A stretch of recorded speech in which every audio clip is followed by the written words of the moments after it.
You are now entering Video Village. Backwards.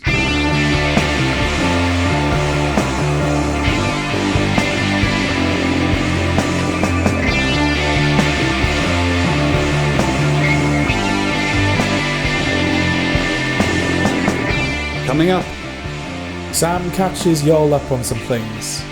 and we review Ludwig, Wise Guy, David CHASE and the Sopranos, Chimp Crazy, Rebel Ridge, Nightsleeper, and The Mousetrap. Right, let's do our catch-up then, shall we? Oh, God. Every time. So, I'm sorry, but there's stuff to catch up on. Alright, okay. Okay, well, let's start with Bad Monkey. Monkey? Bad Monkey. Bad Monkey. There's nothing Johnny Vegas about it. No, but No. now I don't want to watch it. Because it doesn't. Because I know that Johnny Vegas isn't in it. Yeah. Going, monkey. Are there any monkeys in Bad Monkey? Yes, there is a monkey in Bad Monkey. Okay. Yeah. Is he a bad monkey? No.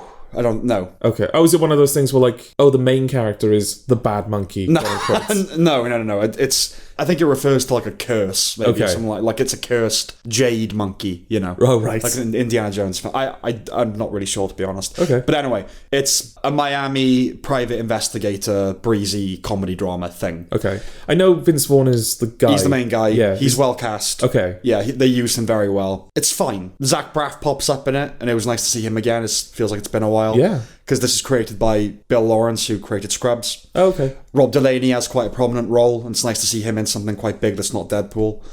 The storytelling is all a bit too diffuse, though. My interest waxed and waned, but it was all sufficient enough to keep watching week to week, because it was a week-to-week show. If it was a binge, I probably would have quit. Okay. By the end, the interest had kicked up a percentage point, but it was really nothing special to me, but I can see it appealing to a lot of people. Okay. Okay. Fight Night, the $1 Million Heist. You did recommend this to me. Yes. Unfortunately, I haven't. You just haven't had the time to get Yeah. around to it.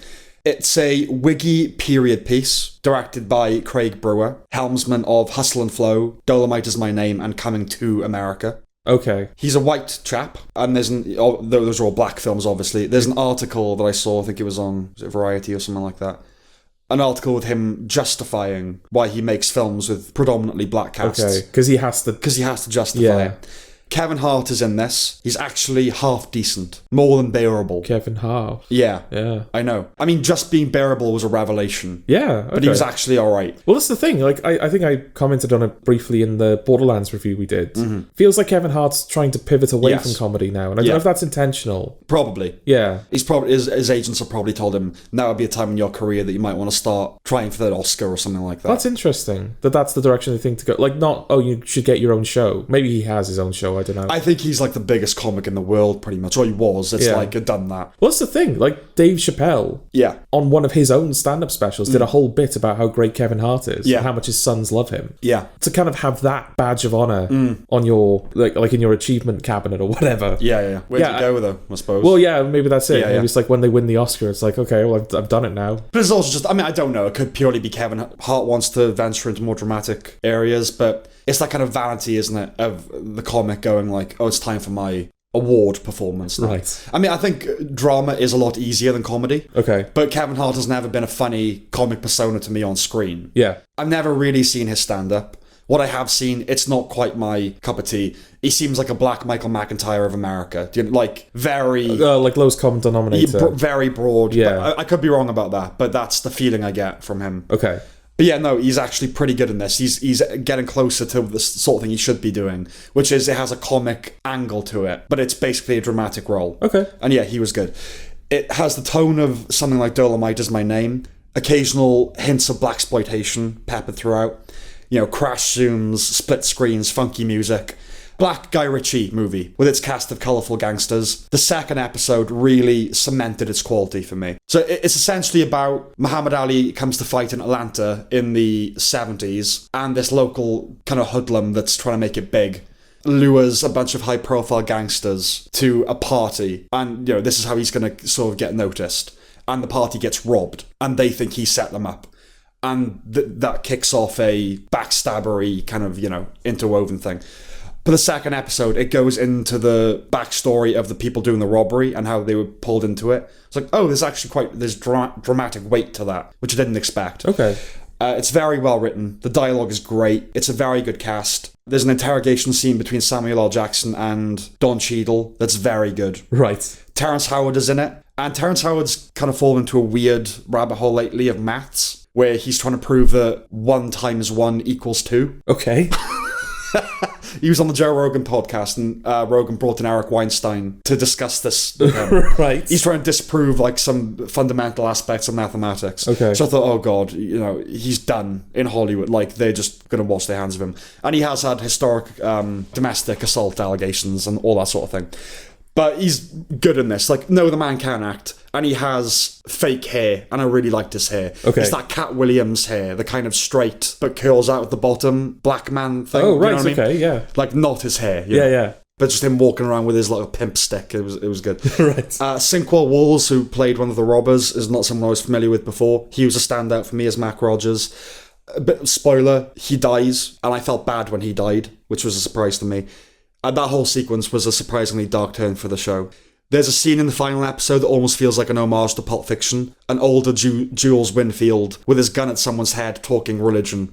But between Cheadle, Jackson, Howard, and Taraji P. Henson, who's also in it, it's just a lot of veteran actors that ooze comfort on screen. It's just a lot of fun. And it crept up on me. And I can really see rewatching this, which I can't often say. Oh, okay. All right. I would highly recommend this. Okay. Joan. This is an ITV or ITVX. I don't know the distinction. I don't know what that is. It's just like ITV drama. It's like, oof, okay. Yeah, and it looks like one. And it feels like an ITV drama. Yeah, it's amazing how you can identify the broadcaster. Yeah.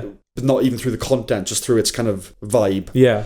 Yeah, so this is an ostensibly true story about a woman called Joan, who is a young woman who goes out with this gangster. She has a young daughter. Other gangsters come after her boyfriend, so she runs away, puts her daughter into foster care while she gets her shit together, gets a job in a jeweler's, thinks, oh, I can maybe, hide away some jewels and make some money. She does that and gradually falls into a life of crime, where she becomes this infamous crime boss lady. It plays 3 80s classics, it's set in the 80s, in the first 3 minutes. Okay. Yeah. Right. And that pattern very much continues. It's mostly diegetic. It's playing in the background of bars and all that kind of thing, but still, I get it.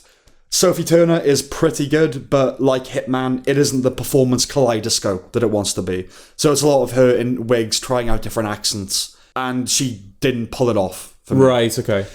It was just a procession of different accents, yeah. It's very ITV, a bit Broadchurch. Another crime drama about a female crime lord that did it to some extent because men were mean to her. It goes down easy, like a hooah. It's in one ear, out the other, solidly middle of the road. Like a hooah. Or in one ear. Yeah, but out the other. Okay. But it doesn't stick around. All right. Solidly middle of the road pap. It's billed as a mini-series, but it definitely ends with its eyes on a future. Okay. As they all do now. Yeah, I think I asked you this off mic yesterday. But yeah, when did that start happening? When did miniseries start getting brave enough to kind of... No, it is a miniseries, honestly. Yeah. And then just lying to us. I think miniseries is just a kind of preemptive defense in a way. In that if the show doesn't do very well, it's a miniseries. We're not going to have any more anyway. Right. But if it and then I think that they are written to some extent to be self-contained, but then if a show does incredibly well, it's going to get renewed even if it doesn't want to. Okay. Except Chernobyl. That's pretty much the only massive, exemption. Because how? Yeah, exactly. How do you do that without losing the name? Yeah. But then you've got a show like something ballsy like Chaos, which in the time it took between us recording our last episode and us releasing our last episode got cancelled. Yeah. But that didn't bill itself as a mini-series, right? That was season one. Yeah. Yeah. Anyway. Okay. Yeah, I'm not complaining. No. Yeah. It's just Okay. Slow Horses, season 4. Yes.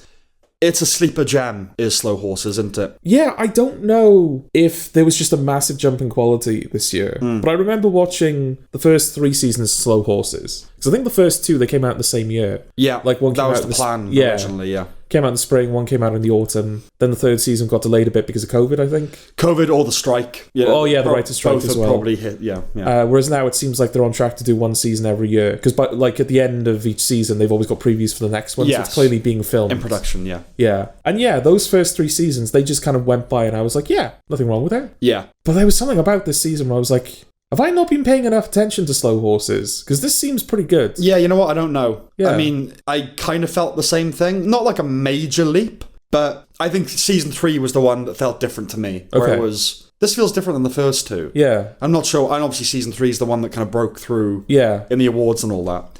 But yeah, it does feel like it's getting incrementally better and better. Yeah. I don't know whether that's just your August Autumn theory at play, where like the 4th season of a TV show Is the best. is often the best, somehow inexplicably. Yeah, well, yeah, it was definitely in this case, because they're based on a series of novels that are fairly episodic. Yeah. You know, it's that story, that story. Well, that's what's kind of nice about Slow Horses. I mean, they're not BBC, they're British. Yeah, yeah. So they're like 6-episode seasons, each of them. But they're all dealing with a different aspect of spydom, aren't they? I think the first season was domestic terrorism. I can't remember what the second one was about, but it was different. Like, it was a different form of terrorism. Yeah, I can't quite remember. The third episode was kind of about like sleeper cells or rogue agents. This one is sort of about the past of one spy coming back to haunt him. Yeah. In his old age when he's got dementia. Yes. So he's like all like the big mystery. It all revolves around him, but he can't remember who he is half of the time. Yeah. So that kind of adds like an interesting dimension, especially since It's sort of River's season, isn't it? it's River's more than season, anything because else, it's his grandfather Yeah. that's like connected to everything, and obviously Gary Oldman, Jackson Lamb, which is like probably one of the better performances on TV at the moment. At the moment, yeah, absolutely. He's fantastic. Yeah, because he has a connection to River's grandfather, Yeah. and obviously River, because he's currently his boss. Also, He's kind of roped into the mystery as well. Yeah, and of course, the reveal is that the villain in this season is River's father. yeah, Yeah, and Hugo Weaving plays that character, and it's very nice to see him being a bad guy again. yeah. Though it takes a moment to unhear the Agent Smith. for Well, me. of course, yeah, yeah. But that's fine.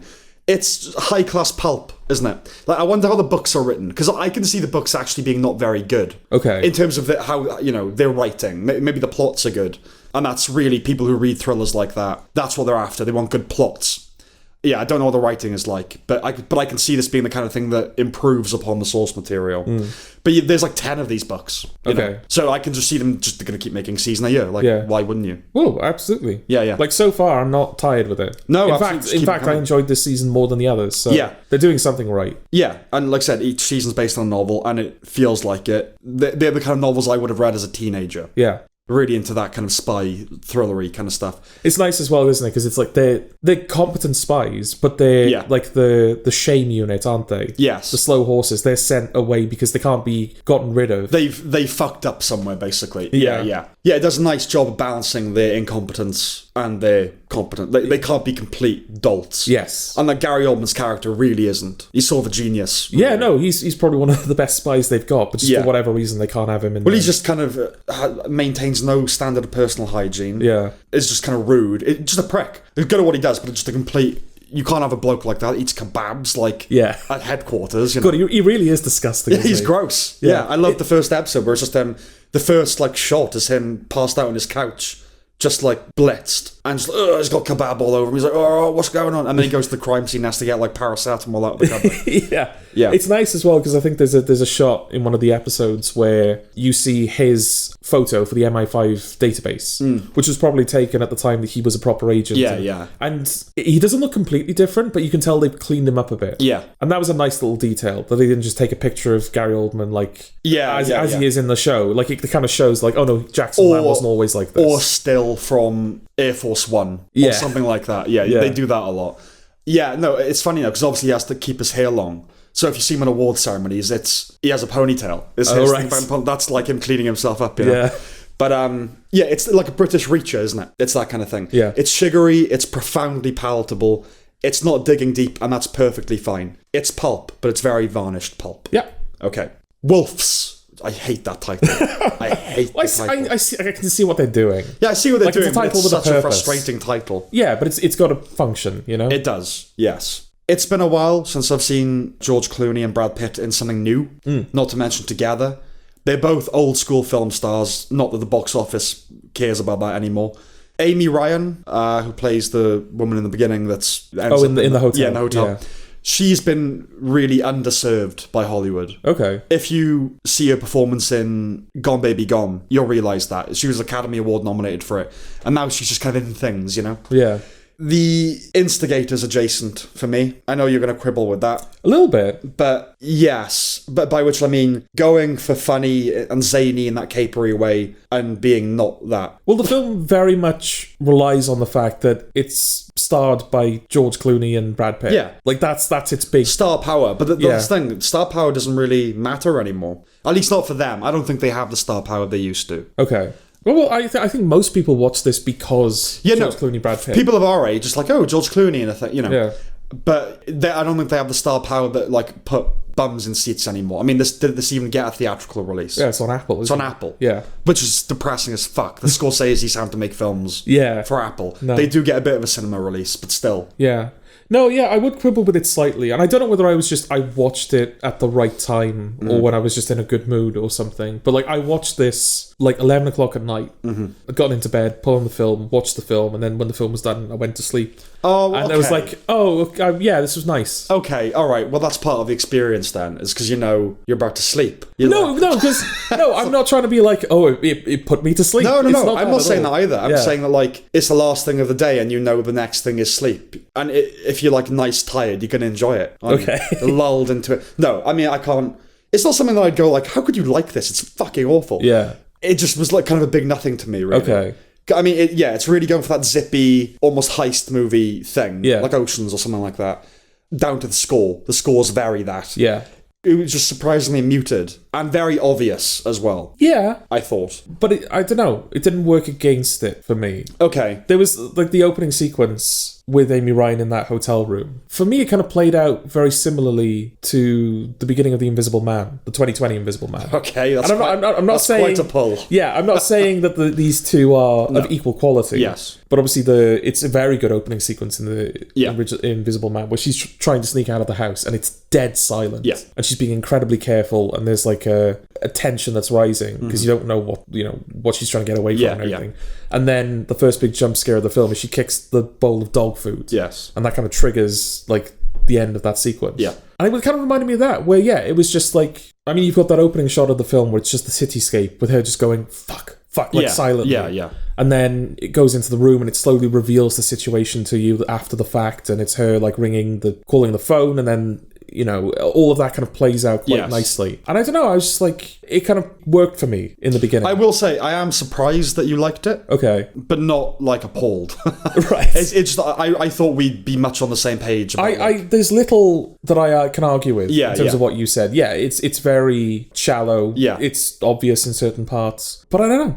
It worked for me. It worked. Okay. It was fine enough. Like, I don't know if I'd go back to it. Okay. Well, I'm surprised that those two did it, really. I mean, whatever you think of the quality of it's like, it seems like such a step down for them to be doing this at their age. It's like... But I don't know what they've been in recently. Yeah, but there's that consideration. Yeah. But when I think of Clooney, I think, God, you look at the noughties, right? And obviously he won the Oscar for Syriana, but he's in Michael Clayton and Up in the Air, and he directed Good Night and Good Luck. It's like, he was so good in a and now it's just...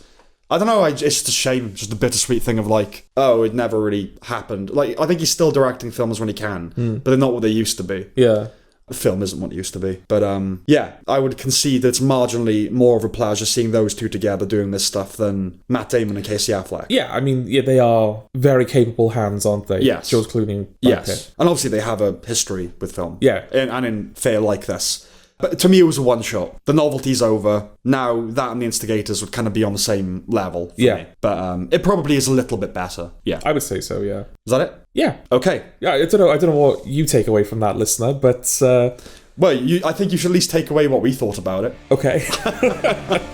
Right, let's do some reviews, is it? Oh, okay. Yay. Okay. Let's do it.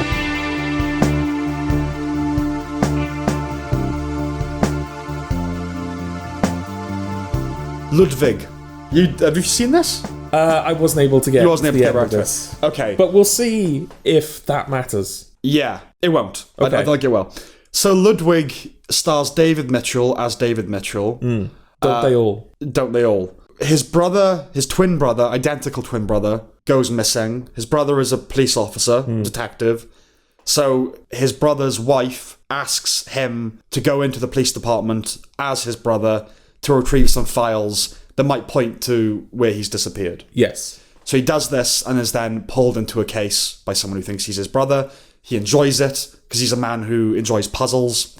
And he I think he's a puzzle maker as well, isn't he? Yeah. He writes puzzles and everything. And the pen name Ludwig. And yeah, sort of plays detective, enjoys it, and then just becomes a bit of a Columbo.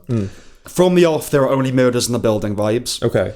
It ends up being that crossed with a quirky non-detective with unique skill set, helps detective case of the week show. Yeah. Not to sound like a violence prude, but are we becoming desensitive to murder? Well, broadly, you mean? Yeah, societally. Okay. Well, I feel like South Park did this episode like years ago.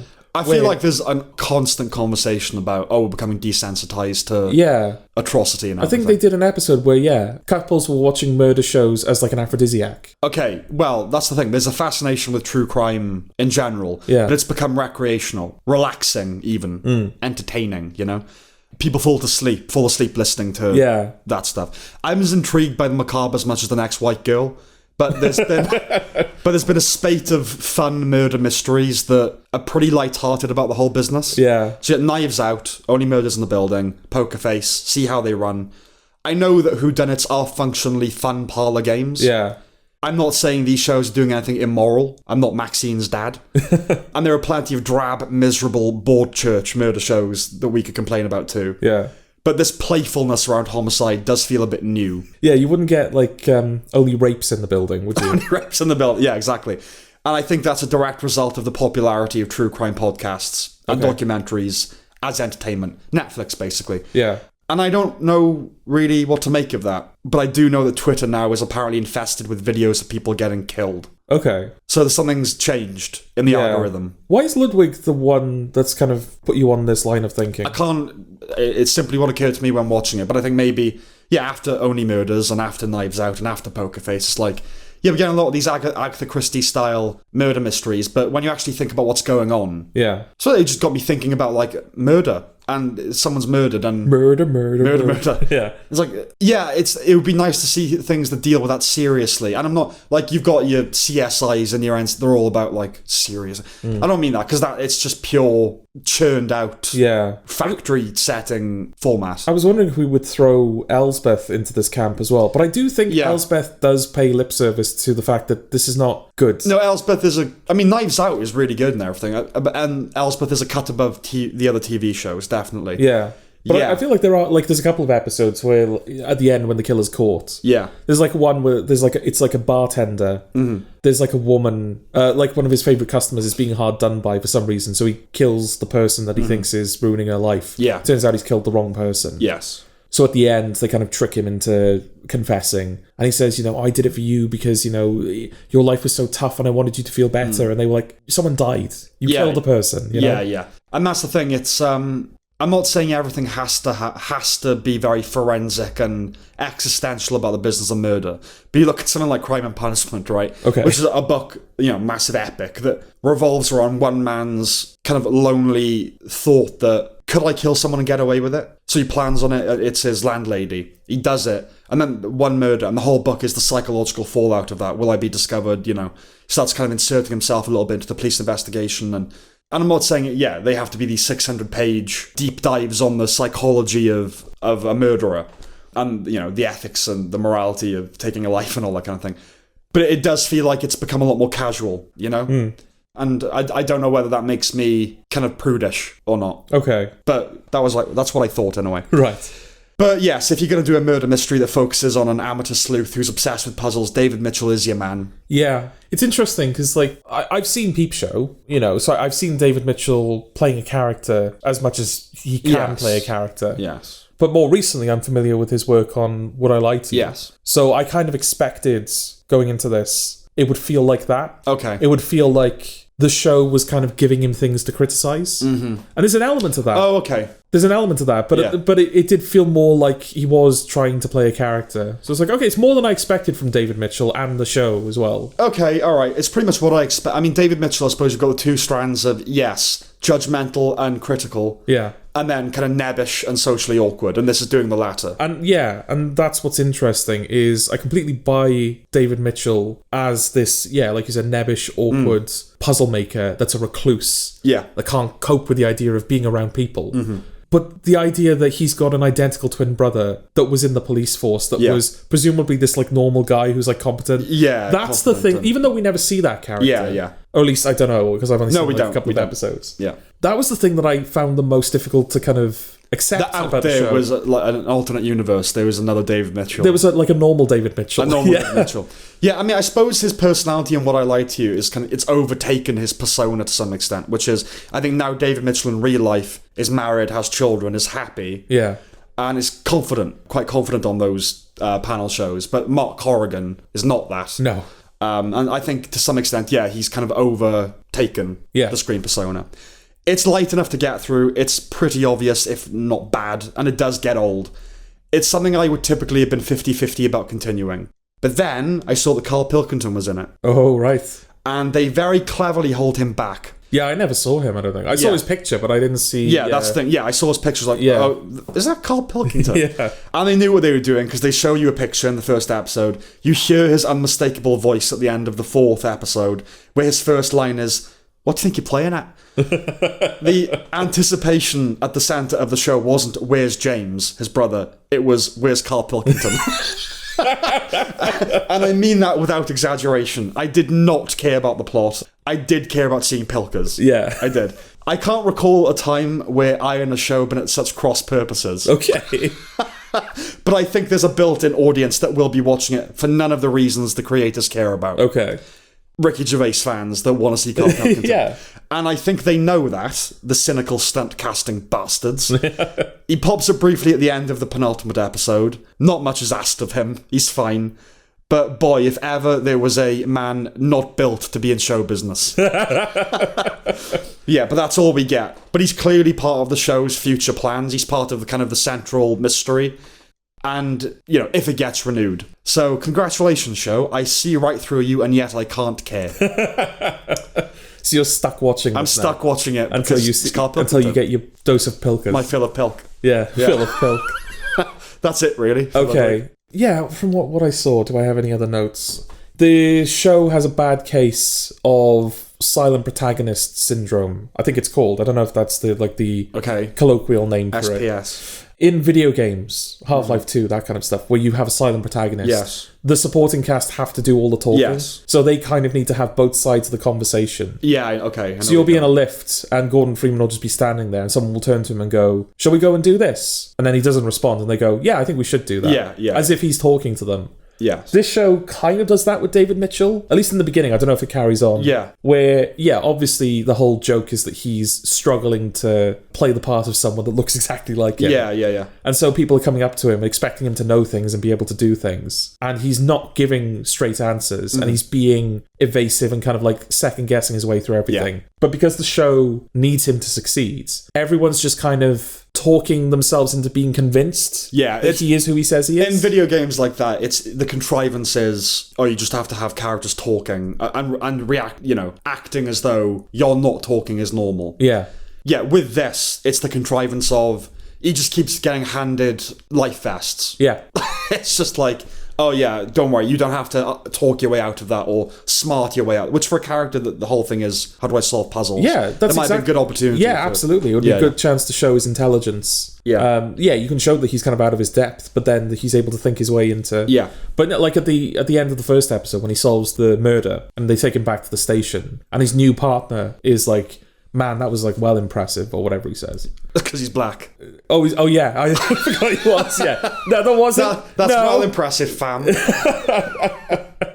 Bambaclot. Yeah, he's like, "Man, I've only been here a couple of weeks, but it's like the best thing I've ever seen," or whatever the dialogue is. And David Mitchell's like, "You've only been here a couple of weeks." Yeah. And his partner looks at him and goes, "Oh, you're going to tell me it feels like years, aren't you?" They've somehow assumed the only thing that means that he gets away with... Giving him an out. Yeah, exactly, yeah. Yeah, no, that is bad. Yeah, and it feels like... To me, it felt like silent protagonist syndrome, where it's like, as the supporting character, I'm doing all of the talking to keep the story moving in the right direction. Yes. Don't rock the boat. Yeah, exactly. Okay. I remember you had a problem with The Office. Oh, yeah. Yeah. Turn the fucking lights on! I think you alluded to, like on an earlier episode, I can't remember the context, but we're watching Mad Men at the moment, which is predominantly set in offices. Yeah. And all the lights are on. Yeah. And you can see what's happening. Yeah, and it doesn't not look it doesn't okay. Yeah. You know, it's like, it's not the most cinematic looking show, but it's also not an ugly show by any stretch of the imagination. No, yeah, it's the 60s. It's an office complex in the 60s. And the fact that you're constantly in offices under like artificial lights, it doesn't feel oppressive. No, it's just, it's work. But there's something about British television networks like the BBC and ITV. Yeah. Whenever they put people in a building that has these kind of like artificial fluorescent office lights, they just can't turn them on. Yeah, I know. Because I'm watching the show and I'm thinking, this is the middle of the day and I can't fucking see anything. Yeah. If you were in that office in the middle of the day, office lights are so bright that if it's the middle of the day and you turn the lights on, the room gets brighter. I mean... So why is it that it's like they've turned all the lights off and it's like the middle of the night and you've got like one little desk lamp illuminating everything? It's like, no, this is an office. The job seeker's allowance reality of it, not actually, is that I've probably spent more time in watching offices on screen than I have being in offices. Yeah. And so, my kind of view of offices is very much what you see on television, which is they're drab. Britain, we like to make our offices on television very depressing looking. Is that what it is? Yeah. That's the kind of, it's our trademark, really. Offices on screen have to be bleak. Okay. Because everyone in office is depressed, and it's the 9 to 5, and it's grueling, and that's what... I mean, The Office is obviously the big one, but it works so well in The Office. And obviously it's a documentary, a mockumentary. Yeah. But since then, and before then even, it's, an office in Britain must look utterly suicidal provoking. Okay. And an office in America has to look vast and infinite. Yeah. Vast and just boxes. Yeah. You know, well lit, but a sea of people that you can't see. Yeah. And I understand that this might seem like an incredibly niche nitpick. Yeah. But it's immersion breaking for me at this point. No, do you know what? And it's one of those things, I feel like if I was writing a script and it had an office in it, I would be compelled just naturally to write bleak. Okay. Because it's an office. Offices are meant to be... Not now. Not anymore. It is like, why? We've accepted that offices look bleak on screen. I think you'd agree that an office that is flooded with artificial lights, that kind of ambient hum... Yes. That is deafening but silent at the same time. It's its own oppression. That's, more oppressive and bleak than just a dark-looking office. I don't know what's worse, but they're certainly both... Yes, they're both very dispiriting. Yeah. But I don't know what... That's the thing. Like, okay, if it is the bleak thing, then that's something. But I because my theory was like, maybe they're trying to make it look more cinematic. Because by turning the lights down, you can have harsher shadows. To be fair, I think it's just an instinct that we make offices look bleak. But in this, it's not. The show isn't doing anything with that. It's meant to be just a normal workplace. It's not like light-hearted jokes. There's no artistry to this show. No, but it all kind of has that tint. Yeah, that kind of vaguely bored churchy. It's grayer than it needs to be. Tint. Yeah, but so that annoyed me. Yes, that's become one of my little what's something that bugs you about hobby horses. It's that. It's the fact that no one ever turns the fucking lights on. And everything. Fucking Presumed Innocent was exactly the same. Yeah, like the courtroom drama where the courtroom doesn't have any lights on. You look at the pilot of Better Call Saul, that courtroom. Yeah, no, exactly. But you can hear the hum. That is a cinematic looking show. Yes, it is. That might be one of the most gorgeous looking shows of all time. It probably is the most most gorgeous looking show of all time. Yeah, and what have we got? Like offices, fucking and not everything, Winnebagos, not everything, in the middle of nowhere. Not everything can be Better Call Saul, but they could try. Yeah, because they do have those immense landscape shots of the deserts where you go, oh, fuck off. Yeah, because but also, okay, fine. You filming in New Mexico, you get those vistas. Yeah, but they make rooms look cinematic. They make that tiny fucking office he has in the back of the nail salon. Yeah, that's cinematic. Yeah, exactly. Yeah, no, it is. It's absolutely possible, and I don't know whether the BBC just they don't have the talent, or they don't have the resources, or they don't have the will. I think the will. To just give it a go and see if they can make an office with the lights turned on look all right. Well, this is just meant to be, it's BBC One, is it? Like a bit of fun, kind of flavourless, but all right enough to you can sit through it. Yeah, it's not aiming for artistry really, but it's just kind of depressing that you'd make a piece of art not aiming for artistry. Yeah, that bleeds through. I'm not saying it's cynical, but it's very much telling you, look, we don't think we're the greatest show ever. Yeah, we're not trying to be the greatest show ever. It's like, well, why wouldn't you? Yeah, why wouldn't you try and be the greatest show ever? Yeah, exactly. I know that if I ever make television, it's probably not going to be as fucking good as Breaking Bad, but I'm going to try. Yeah, I want it to be considered as good as Breaking Bad. So yeah. So did I need to watch the rest of the show? No. You got everything you needed to out of it. I might still, just because it's only like 6 episodes, but yeah. Okay, it's nice to see that I kind of. Yeah, it is what it is from the start. You got to measure a bit. And also, what you're playing at. If you yeah. Oh, yeah, I want to see that. Yeah.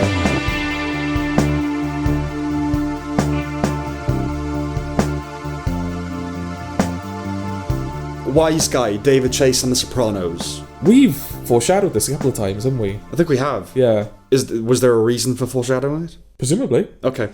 Well, it's a 2-part documentary made by Alex Gibney, who also made In Restless Dreams, the Paul Simon documentary that we reviewed last week.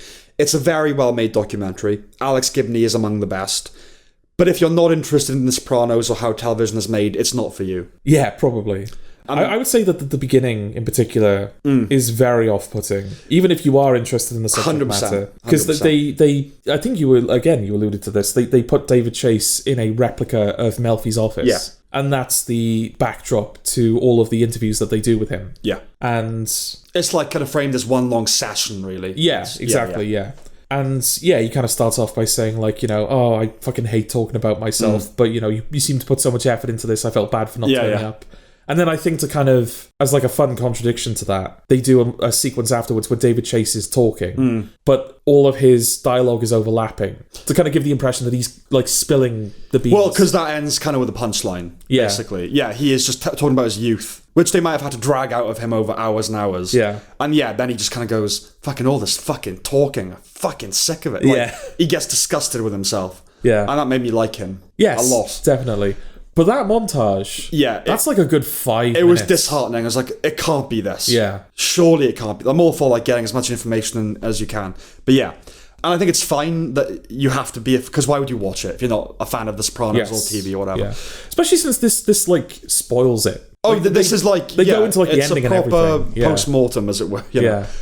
In a sense, it's hard for me to be objective because I love the show. And I'm, of course, fascinated by the writing process and the golden age of television.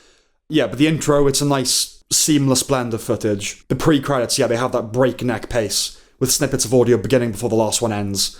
But that does settle down after the credits. I didn't really need to see them preparing the shots of this in The Sopranos. Oh, was that the like kind of ruin the magic feel? No, it didn't ruin it, but it's like I just didn't need to see it. I remember a lot of people talking about in the late 70s or 80s they released this big behind the scenes of Star Wars book, and it was like the kids got it for Christmas, and it was like the worst thing. Right. Like, oh my god, there's the camera and there's Darth Vader. Yeah. Oh my god, you know. Yeah, and the behind the scenes and the false starts and all that kind of things. That's not how that scene happened. Yeah. I was happy to see the audition tapes. I can't believe I haven't before. Okay. Feels like there's a lot of new footage in this. Tony Sirico is literally Paulie. Yes. It was bizarre seeing actors that ended up in other roles auditioning for the leads. Silvio as Tony. Yeah. That kind of thing. Yeah. Like Calm's mother as Livia. Yeah. Paulie as Big Pussy. Silvio as Tony. Artie as Tony. I knew about them, but I'd never seen them.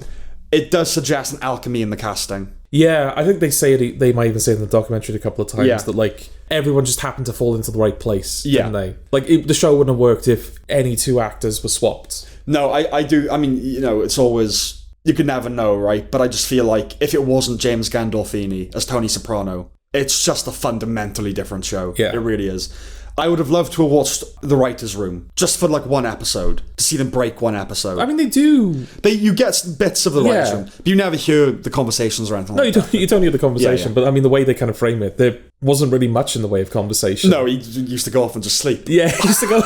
They used to like throw ideas at him. Yeah, and he just wouldn't respond, and then he'd go off and sleep for a couple of hours, and then he'd wake up and just like break the entire episode. It's like, right, this is what we're going to do. Yeah. And then 2 hours later, he'd go, no, that's shit. And he'd rub it out. And they'd start again. Yeah, I love at the end, he's become a bit more contemplative, hasn't he? And he says, you know, it makes sense. David Chase is a very... That would have been a fundamentally different show. David Mitchell wrote The Sopranos. Yeah. David Chase is a very dour man. Yes. I kind of knew that beforehand, but it doesn't smile. You're just a very kind of old school writery, grumpy writer kind of thing. Yeah. Yeah, he says at the end, I used to think, why is nobody coming up with anything? And then in the intervening years, I thought maybe it's because they kept giving you things and you just kept rejecting everything. So that's nice. I noticed they didn't include Matthew Weiner in the interviews. He is a cancelled man. He's the showrunner of Mad Men. Oh, right. Who wrote for 3 seasons of The Sopranos. But I'm okay with that. I don't like him a lot. All right. It was interesting to see Saturday Night Live actually being quite funny. Do you remember the bit where they show they were parodying the critical reception that the first season had received? Oh, right, yeah. And it's like, critics are saying, so good, it will replace oxygen as what you need to breathe. It's like, oh, SNL was funny at one point. I love The Sopranos so much, I literally want to kill myself. Yeah, all that kind of thing. I'm surprised they showed the rape in the documentary. Okay. I'm glad they did for the point they were making, and it was refreshing to tie that in with Edie Falco criticizing trigger warnings. So, hey, look, this is the show, you know, it's like, she basically lambasts it, the whole idea of trigger warnings, and that was refreshing. But yeah, I just thought, I'm not going to actually show that in the documentary. I mean, in the show, it's like fucking out of nowhere. Jesus Christ. Yeah. But obviously, I guess this is aimed at people who've seen the show. Yeah. So. Yeah. As you might imagine, I know a lot about the production of The Sopranos.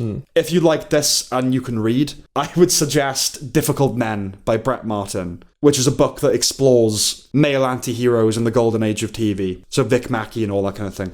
You do get genuinely fresh insights from this documentary. The Space Odyssey thing never occurred to me before. Remember that thing in the finale? Where he says he based on Space Odyssey, where he keeps walking into his own POV. Oh yeah, it's like he keeps seeing the future kind of unfolding before him. Well, that's just really weird. The idea that, and I don't know whether it's sort of a testament to how much of a cultural pillar The Sopranos has become, but just the idea that something else inspired The Sopranos. I know what you mean. The idea that they kind of looked at another thing and went, "Oh, let's take that on."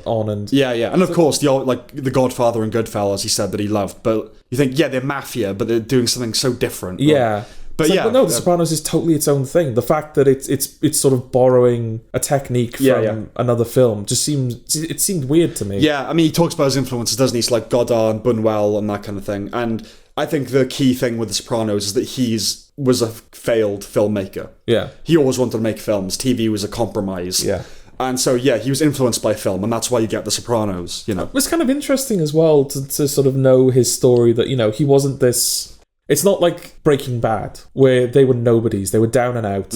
I mean, the whole thing was like, they joked about cooking meth in an RV because that was like the only option left for them. Yeah. They took it around to every network, and every network said no. And then it was only just because AMC needed something because they were starting up that they were like, oh, we'll give you a shot. Yeah. And then obviously the rest is history. Yeah. But David Chase, I mean... Well, he was retiring. He was retiring, but, you know, he'd been in TV for years. Like, he was a known person. Yeah, he was over. He was over, and it happened for him. He wanted to be a filmmaker. It never worked out. He started working television, worked on things like The Rockford Files and Northern Exposure and that kind of thing. And by the time The Sopranos came around, he was basically on the cusp of retiring. He'd had his career. You know, and he was considered a safe pair of hands as an executive producer. Like, that was his career. And then, he just wrote this thing that was going to be a film. And then I think, no, this will work as a TV show. And it sort of brought him out of retirement, really. Yeah. But he is he's a veteran of television. But I think the thing that it took to change the game with The Sopranos was the fact that it wasn't just more television. It wasn't television of the 80s that we were used to and the early 90s. It wasn't ER or Law and Order or even the Rockford Files. This is like, no, there can be movies. Every episode's going to be a mini movie. And that's the thing, one of the key things that changed the face of television. Yeah. You know? It is The Soprano. It is like this one thing. It really is that changed everything. Yeah. I like David Chase a lot. Okay. In all this misanthropic glory. Bit of a kindred spirit of yours. Yeah. I love how ashamed he was about talking about himself. Old school man, you know. I was listening to a podcast where they were talking about envy recently. Funnily enough, envy in the podcast realm. And it was pointed out that when you're jealous, that what you're jealous of is this narrow sliver that's presented to you and is manufactured to be marketable. So if you're listening to a podcast like, oh, they have it so good. They're showing you that. That's the part they're showing you, you know. So you want what the person has, but none of their problems. All to say that David Chase created arguably the greatest television series of all time, but to his own mind is a failed filmmaker. Yeah. You know? Yeah. There's a little chunk where Chase says that working with HBO, he felt like he'd been floating in an ocean, and now he'd found an island paradise. And they put that over footage of Tony passing out from a panic attack. Right. And then Chase talks about the idea of America being so materialistic, even a mob boss is disgusted with it.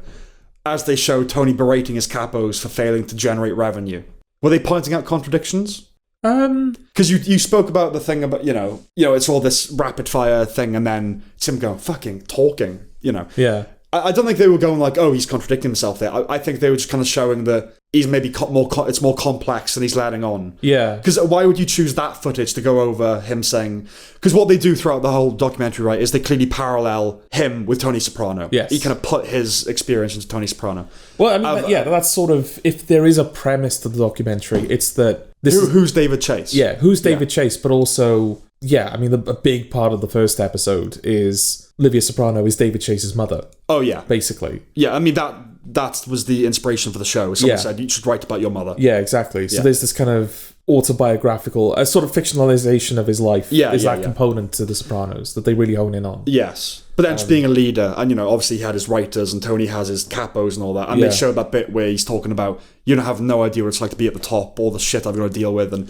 he's clearly putting his own frustrations and stuff into Tony. So I find it interesting that when he's talking about, I finally was at peace, and they show Tony having a panic attack, thinking maybe you don't know yourself quite as fully as you think you do, Maybe. I don't know. I just found that kind of an interesting juxtaposition. Yeah, I don't know. Maybe they're kind of I can't remember the context around it. Maybe the idea is to sort of say that's sort of, maybe that's the idea that it started with. But it kind of became its own, it moved past that. Right, okay. Sort of you say what you said about maybe there's more complexity to what he's talking about. Yes. It started with that germ of an idea and look at what it kind of turned into. Yeah. Okay.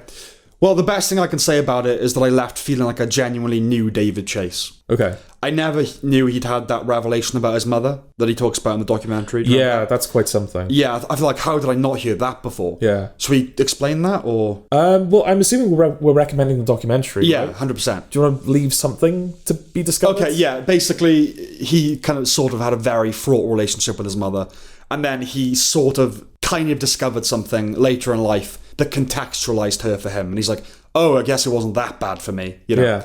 So, and I thought, how have I not heard that? I should have heard that before. Yeah. Yeah, that was probably the biggest revelation. And just seeing him cry at James Gandolfini's funeral, a man that's so put together. It's oh, wow, okay. I get why they opted for that ending, the cut to black. Yeah. But I felt like I needed a more emotional resolution, which I suppose is the point, isn't it? Oh, yes, of course. But, I liked it. I really liked it. Yeah. Yeah. No, I think that, if you're a fan of The Sopranos, why wouldn't you watch it? 100% for you. And if you're not, you're silly to watch it. Yeah, probably, because you're lacking so much. Yeah. And I don't know if it's the type of thing where watching this first would fundamentally change, improve your experience of watching The Sopranos. No, I don't think so. Because I think it has to be watched after the fact. Yeah, because it was nice seeing everything that kind of ended up in The Sopranos being tied back into David Chase's life. Yeah. But I think if you were to do it the other way around, where you know this stuff about David Chase first, yeah, and then you see it in The Sopranos, it's not as cathartic or interesting. No. Yeah, and like I said, they spoil it quite a lot of it. The big moments of the show, like you said, they talk about Melfi's rape, and there's lots of stuff on Livia Soprano and that actress's death, and the ending of the show as well. Yeah. There's an episode earlier in the last season that we always refer back to as kind of evidence that this ending of The Sopranos is intended to be interpreted this way. Yes. But then the documentary kind of presents another piece of evidence on that same line of thinking from season 3 that we hadn't even considered. Yeah, 2 even, I think. Yeah. And it's yeah, and I because David Chase introduces that point. Says I was also kind of thinking about this when I wrote the finale. Yeah, because now everyone's going to say that he told us how it ended. Yeah, and so, you volunteered this to us, David Chase. But you could see the regret. It's that's not what I was doing. I'm not. Yeah, but you can't do a post-game analysis on The Sopranos without unpacking the ending. It's such a fundamental part of that show's legacy. Yes, absolutely. Everyone kind of sort of knows about the ending of The Sopranos. Yeah. So, what I will say about the documentary is it's been years since I've seen The Sopranos, and I also have a different relationship with film and TV now than I did when I watched The Sopranos. Yeah. But watching this made me go, I should rewatch that show. Oh, good, okay. I want to rewatch it. Because I know that's always been a reluctance of yours. Because we watched it together. I insisted, I introduced it. And I remember you even thinking that it felt so real to you. Yeah. That you wouldn't go back because it was like watching a documentary, like a life again. Yeah, no, definitely, the joy of The Sopranos was seeing what happened next. Yeah. And so when there was nothing left. Yes, it was done. You were done. Going back to it felt perverse almost. Trust me. Okay. There's much to derive from going back to The Sopranos. It's looked like the greatest show, isn't it? Okay, is that it? Yeah. Okay. Watch it. If you like The Sopranos. If you like and if you've seen The Sopranos. Yes. Yeah. Don't I've seen the first 4 seasons. I might give it a No, don't do that. Okay.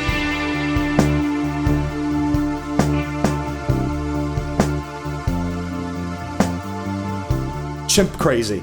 This is from the guy behind Tiger King. And it's very much in that mold. Yes. Do you want to try and kind of explain the premise? Yeah, I don't know. I guess this is like a spiritual sequel to Tiger King. Yeah. I never saw Tiger King. I know the reputation of Tiger King. I don't know if you're supposed to think that the main character of this is sort of a parallel to whatever his name is in Tiger King. Joe Exotic. Yeah, Joe I don't think that, like, parallel in the sense that it informs your opinion. It's just, a kind of another animal show with a kooky person at its centre. Yeah, you've got a woman who, I can't remember her name. Tonya Haddix. Tonya Haddix, yeah. Very artificial woman. She's like a very certain type of... Well, artificial in the sense of plastic surgery. Yeah, exactly. Botox lips. And, which isn't like... lip filler. On the one hand, it isn't like crucial to like the events of the show that she is like that. No, but it plays such a huge part in how I interpreted her and like what I thought of her when she. No, yeah, I mean, no, it just kind of feeds into the fact that her head isn't quite screwed on right. Yeah, like why would you do that to yourself? I know a lot of people do. I think it all comes down to that. Women of a certain age, is it like femme de certain âge or something like that? It's women in their 50s whose children have grown up that they no longer have to rear. Yeah. And empty nest syndrome and all that kind of, and they want to maybe still be young. Yeah, they're not like old grannies yet. So yeah, they're kind of getting these augmentations or these reductions or whatever, and also they want something to look after. Yeah. So and some of those women find chimps. Yes, as indeed she has. Many chimps, and these chimps, like she keeps them in her house. Mm-hmm. She bathes them in baths. Yeah. They sit down and they watch 2001: A Space Odyssey on the sofa, and the chimp is like freaking out because he's seeing chimps on the TV. She like scrolls through Instagram and she's just watching Instagram reels of chimps that she's showing to the chimp. Yes, her life is very chimp-centric. Very chimp-centric, and she very much views these as like they're her children. You know, this isn't a wild animal; they're my kids. Yeah. And Peter kind of end up getting involved. They're sort of aware that she's keeping these chimps in not the best condition. Yeah. Which is like a weird little contradiction, isn't it? Because she clearly loves these animals. Yeah. And yet she can't see that they're not in a good environment. If you love them, let them go. Yeah. Well, it's her love for them, whatever that is. It like blinds her to the fact they're not being treated well. It's not the most important thing about them. The most important thing is that they're hers. Yeah. Yeah, it's the whole like dark mother Freudian Jungian of like so protective that you're damaging your kids. There's a couple of them that have come out in the last year. I think Run was one of them. But you said you watched the film recently, didn't you? That also did that kind of thing where it was like a mother was like keeping her children on leads because like the world had ended, so they weren't allowed to go. Never let go. I was actually going to talk about this episode, so I'm kind of glad you brought it up already. But I had so little to say about it. But yeah, like shitty horror film. Yeah. That and Azrael. Both cheap, wood-based, crappy horrors. Anyway, there you go. They mentioned them now. Yeah. Yes. And Doctor Who. There was that episode that kind of dealt in this area. It didn't go into as much as we wanted it to. Was it Takes You Away? What now? The episode, was it called It Takes You Away? It was the first one of the new series. But the Space Babies. It was Space Babies. Oh no, I was thinking of the Jodie Whittaker episode. Which is interesting because it's a man in that instance. I can't even remember that. Yeah, it's like in Norway or something. Okay. Yeah, there's a father that like he's living in a secluded cabin with his daughter who's blind, and she can't venture outside of the property because there are these monsters that live in the woods. I do remember. And then you find out that he's playing noises like on speakers to kind of keep her in the house. Yes. So that he can go visit his wife in another dimension who's a frog. Yeah, and it becomes weird, but but there seems to be like a few of those that have cropped up recently where it's like overprotective parents that are kind of the monsters. Yes. They create monsters, but they are actually the real monster. Yeah. Yeah, so Peter get involved and they take her chimps off her, but then there's one chimp who just so happens to have been a bit of a celebrity. Yeah, it was a movie chimp. Yeah, he was like in... what's the film that they keep referring back to? The one that Alan Cumming was in? I don't know. I haven't seen it. It's not like a highly regarded... No. It's kind of a lost 90s movie. Yeah. But Alan Cumming is very involved with the campaign. Well, yeah, because he finds out that this chimp is missing. Yeah. Because it's unaccounted for. Yeah. And she's saying that, oh no, and he was assured that the chimp was in tranquil retirement. Yes. Yeah. Oh yeah, and it turns out that no, it's been in this like tiny cage in this mad woman's house. Yeah. But yeah, they find out that chimp is unaccounted for, and she says, oh, it died. And that kind of triggers this whole like conspiracy about like what happened to it and what the fuck's wrong with this woman and all that kind of stuff. Yeah, Tonya Haddix, she's not as colourful as Joe Exotic, Tiger King, but she's repulsive in her own way, as we said, aesthetically, the fake tan and the faker tears. And increasingly repulsive, I would say, as the show goes on. Yeah. Her acting is hysterical by every definition. The view of apes as children is mad and maddening. It's the same affliction that plagued Joe Exotic to an extent, and certainly Timothy Treadwell, the Grizzly Man. It's a bizarre form of mental illness. They're just lucky. Yeah. Until they aren't. Yes. But yeah, Grizzly Man, the whole thing, he camped out every summer in, British Columbia, I think, some national park, where there are grizzly bears, and just camped amongst them. And by sheer luck, they never attacked him until they ate him. Yeah. And it's like, what do you think? And he's like, hey, chocolate. He calls him chocolate and everything. It's fucking mental. Yeah. Yeah, like in Halleck's case, it's a dark twist on that maternal instinct. She'd fostered dozens of children, including adopting a daughter that she was told would never be a productive member of society, which is very noble. She also has a biological son. Yeah. Usually one would associate the adoration she has for chimps, insistently calling them kids and all that, with an inability to have children. Well, I think that's part of it, wasn't it? Is that she was told she couldn't have children, which is why she adopted her daughter. Yes, and then she had the son. Yeah, and then by some miracle, she ended up having a biological son. She would fawn over her son. And that seems to very much not be the case. That is not the case. She even says she loves the chimps more than her own children. She outright says that. Yeah, and the son, knows this. Yeah. Because he says, on camera, it's I heard that's she the said score. That. Yeah. So there's something going on with that lady. A suffocating need to mother. She's mothered up the wazoo.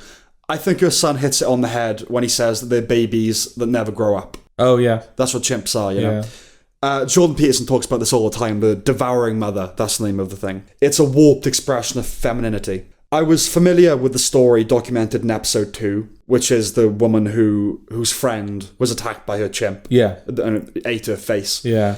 And there is something uniquely chilling about Sandra Harold on the phone with the police describing how her chimp Travis is eating her. He's eating her face. I've seen incredibly heinous shit on the internet. Try and picture the worst thing you can. I've seen worse than that. Okay. But violent animal stuff gets under my skin like nothing else. I don't know why. Fortunately, there aren't many videos of that, of animals attacking humans anyway, with which I can and would traumatize myself. Just don't fuck with them. Yeah. Don't fuck with, engage with nature. Obviously, it's very gruesome. Yeah. The way that it's done. But I think it's just the fact that it seems so violent and so... Well, it's animal, you know. Yeah, it's so violent and without reason. But at the same time, it's completely normal. Of course. These animals do this every single day. Yeah. Just not to humans. It's because if a human did something like that, you'd go, that's beyond fucked up. You're you need to be locked away forever. Yeah, if an animal does it, you can't think that. Yeah. Well, he's just doing what it does. Yeah. It's an animal. Yeah. Like a tiger mauls someone. It's it's horrific, but... Yeah, that's what a tiger does, you know? Yeah. Don't engage with nature. Let's all just live in cities where the only maulings are the result of heterodox personalities. Okay. Not chimps. Right. It's a dramatic, exciting story. I can't fathom why she allowed the documentary crew to film her visiting Tonka, is the chimp, in his secret location. Just shows them. Yeah, because it goes from the court hearing where she convinces them that he's dead. Right out with her fake tears. Well, she doesn't convince them. No. I think that's bizarre as well, the fact that absolutely nobody, including the judge, seems to be convinced by anything that she said. There's just not enough evidence. There's just not enough evidence to prove it. Yeah. So as soon as she wins the case, she takes them down and it's oh, here's Tonka. Yeah. Just in the basement of where she is. Yeah. But it's so bizarre because there's a guy, she goes to this guy that has a private compound. Mm-hmm. And she says, this place is off the books basically. Nobody knows it's here. It's not open to the public. And there's a shot where the camera is standing outside the gates. And the guy's looking at them as he closes the gates. Yeah. So my assumption was if anything, we'll probably just have audio only recordings. Yeah. Because the camera crew aren't allowed in. And it just cuts to the guy being interviewed. Yeah.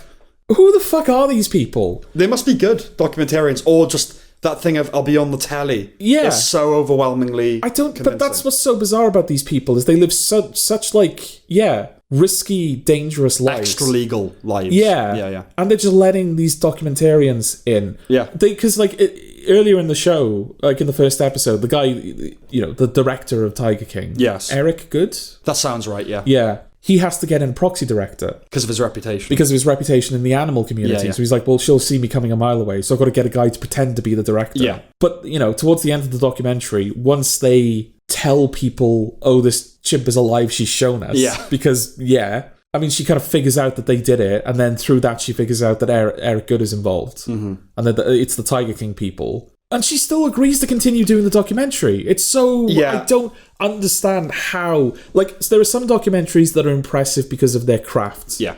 And some of them that are impressive because of, like, the way that they've managed to put things... And this is well made. It's just that, like, it's just a well-made documentary. But this is one of those documentaries where it's impressive because, like, I don't even know how you'd begin to convince people. Yeah, the skill of getting access. Yeah.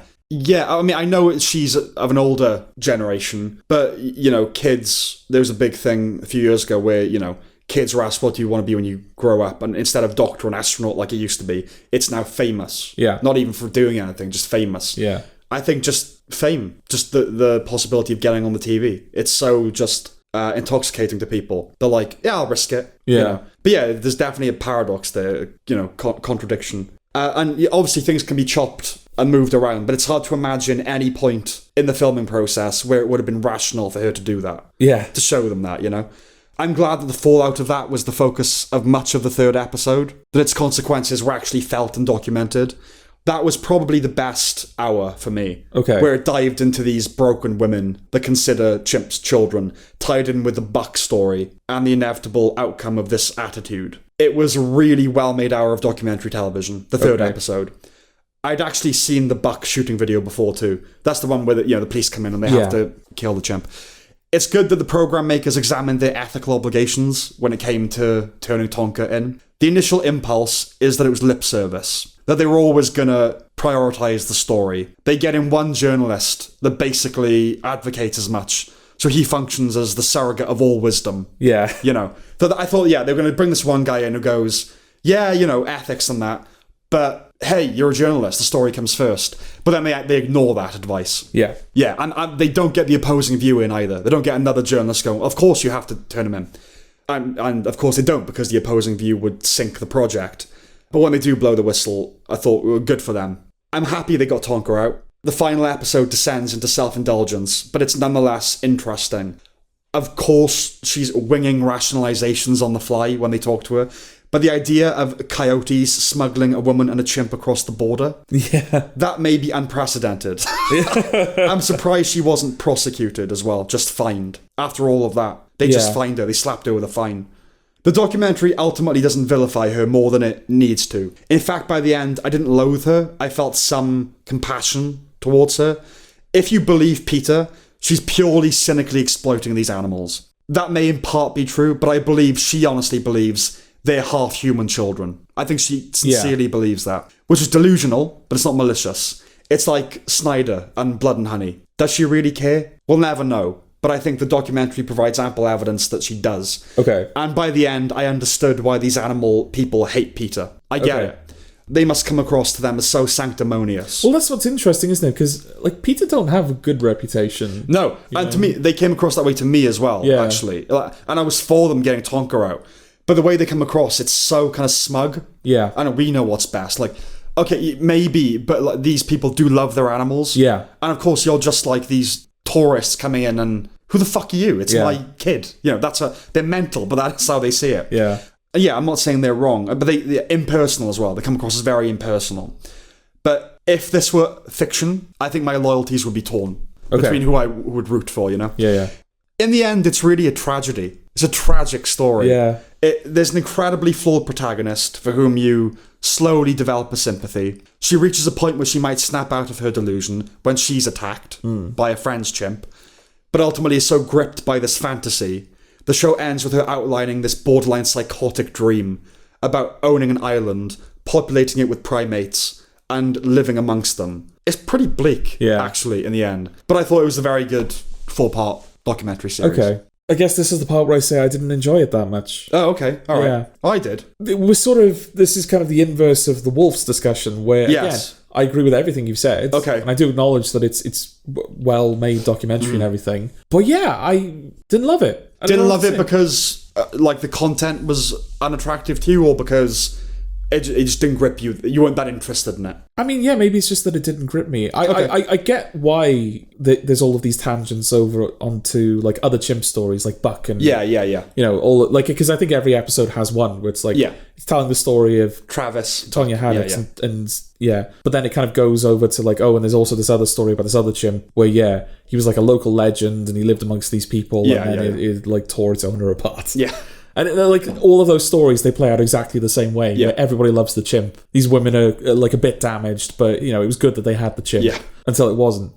And whenever those stories kind of started, my heart always sank a little bit because it felt like I know why they're there. I know they're there for context, and I know that it kind of ties into the psychology, like the character that's building of Tonya Haddix and everything. But it always felt like a diversion. I take your point, and I think the first time it happened, I had a similar thought. But then that was replaced by, this won't be like a straightforward Tonya Haddix narrative. This is trying to be the definitive why owning a chimp is bad documentary. So that made it, I was more okay with it. And just like violent animal attacks, I just do have a morbid kind of curiosity about that sort of stuff. Yeah.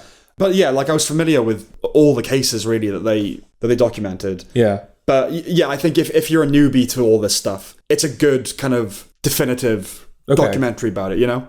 But yeah, you do have to be interested in it. Yeah. Definitely. But okay, fair enough. Yeah. And I think, like, I do think that you end up with, like, a pretty rounded character, funnily enough, at the end of it, of her. Like you said, that it is a tragedy in the end. But yeah, there were times where I really did struggle to watch her. Okay. And I think that's obviously going to damage a show when you're not enjoying the person. Yeah. I suppose that's sick, like... Oh god, she's grotesque. Let's watch her. Kind of like hate watching, but not hate watching because I like the show. But like I've got to see what she does next. She's horrible. Yeah, but yeah, no, that's fair enough. Okay, anything else? I'm just wondering if I still recommend it to people. I guess so.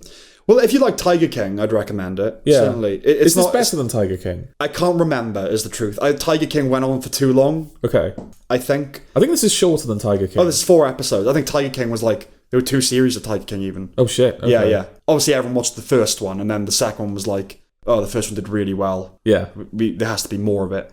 I think I might say this is better. She's not as much of a diamond in the rough that Joe Exotic was. Like, where's that guy been? Yeah, and I don't know if this show has a Carol Baskin. Like a proper... Well, she's the Carol Baskin, really, if any. Yeah, she's kind of both of them, isn't she? There's no, like, villain character, really. Her or Peter. It depends where you land. Yeah. You know? But yeah, she's kind of the... Yeah, she's the villain. Okay. I would say she's the villain. But flawed anti-hero, whatever you want to think of her. Everything? Yeah. Okay.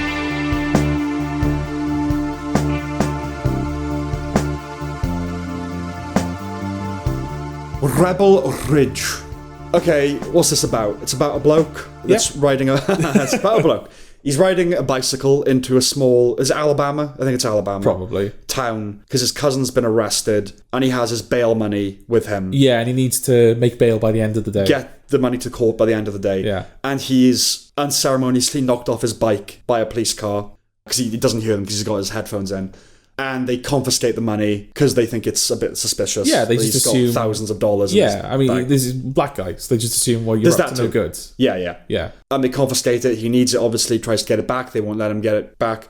Shit unfurls. Yes. They're from. So my first question, Sam. Yes. This is made by, I don't know the guy's name. I'm sure you'll tell me. Jeremy Saulnier. Yes, responsible for Blue Ruin. Yes. And Green Room. Yes. Why is this film not called Black Reacher? I think that does it a disservice. Does it? Well, I think it's better than Reacher. Yeah, but it's Reacher, isn't it? It's Reacher, it's Rambo, that kind it's of... that... Yeah, well, I mean, yeah, like, this is a thing where... What was it, a couple of episodes ago, where... The Last of Us. It's like, yeah, that's a salient example that, like, most people would use, and you're correct for using it. But I find it depressing that that's a go-to apocalyptic example now. Okay. And I obviously like, no, not Reacher. Rambo. Okay. Do you know what I mean? Yeah. But I take your point. Black Rambo. But, there's a pun here. There's a little joke here that I shan't make. Okay. Anyway, okay. It's an old school thriller, isn't it? Yeah. By which I don't mean a recapitulation of 80s tropes or synth score. Modern action films tend to aim for stylish, hyper-choreographed and long take-laden, like The Raid or Nobody or John Wick, which we've spoken about. This is taut, unflashy but slick, well-performed, well-written, like its lead, played by Aaron Pierre, who I'd seen in the Underground Railroad but had no memory of really.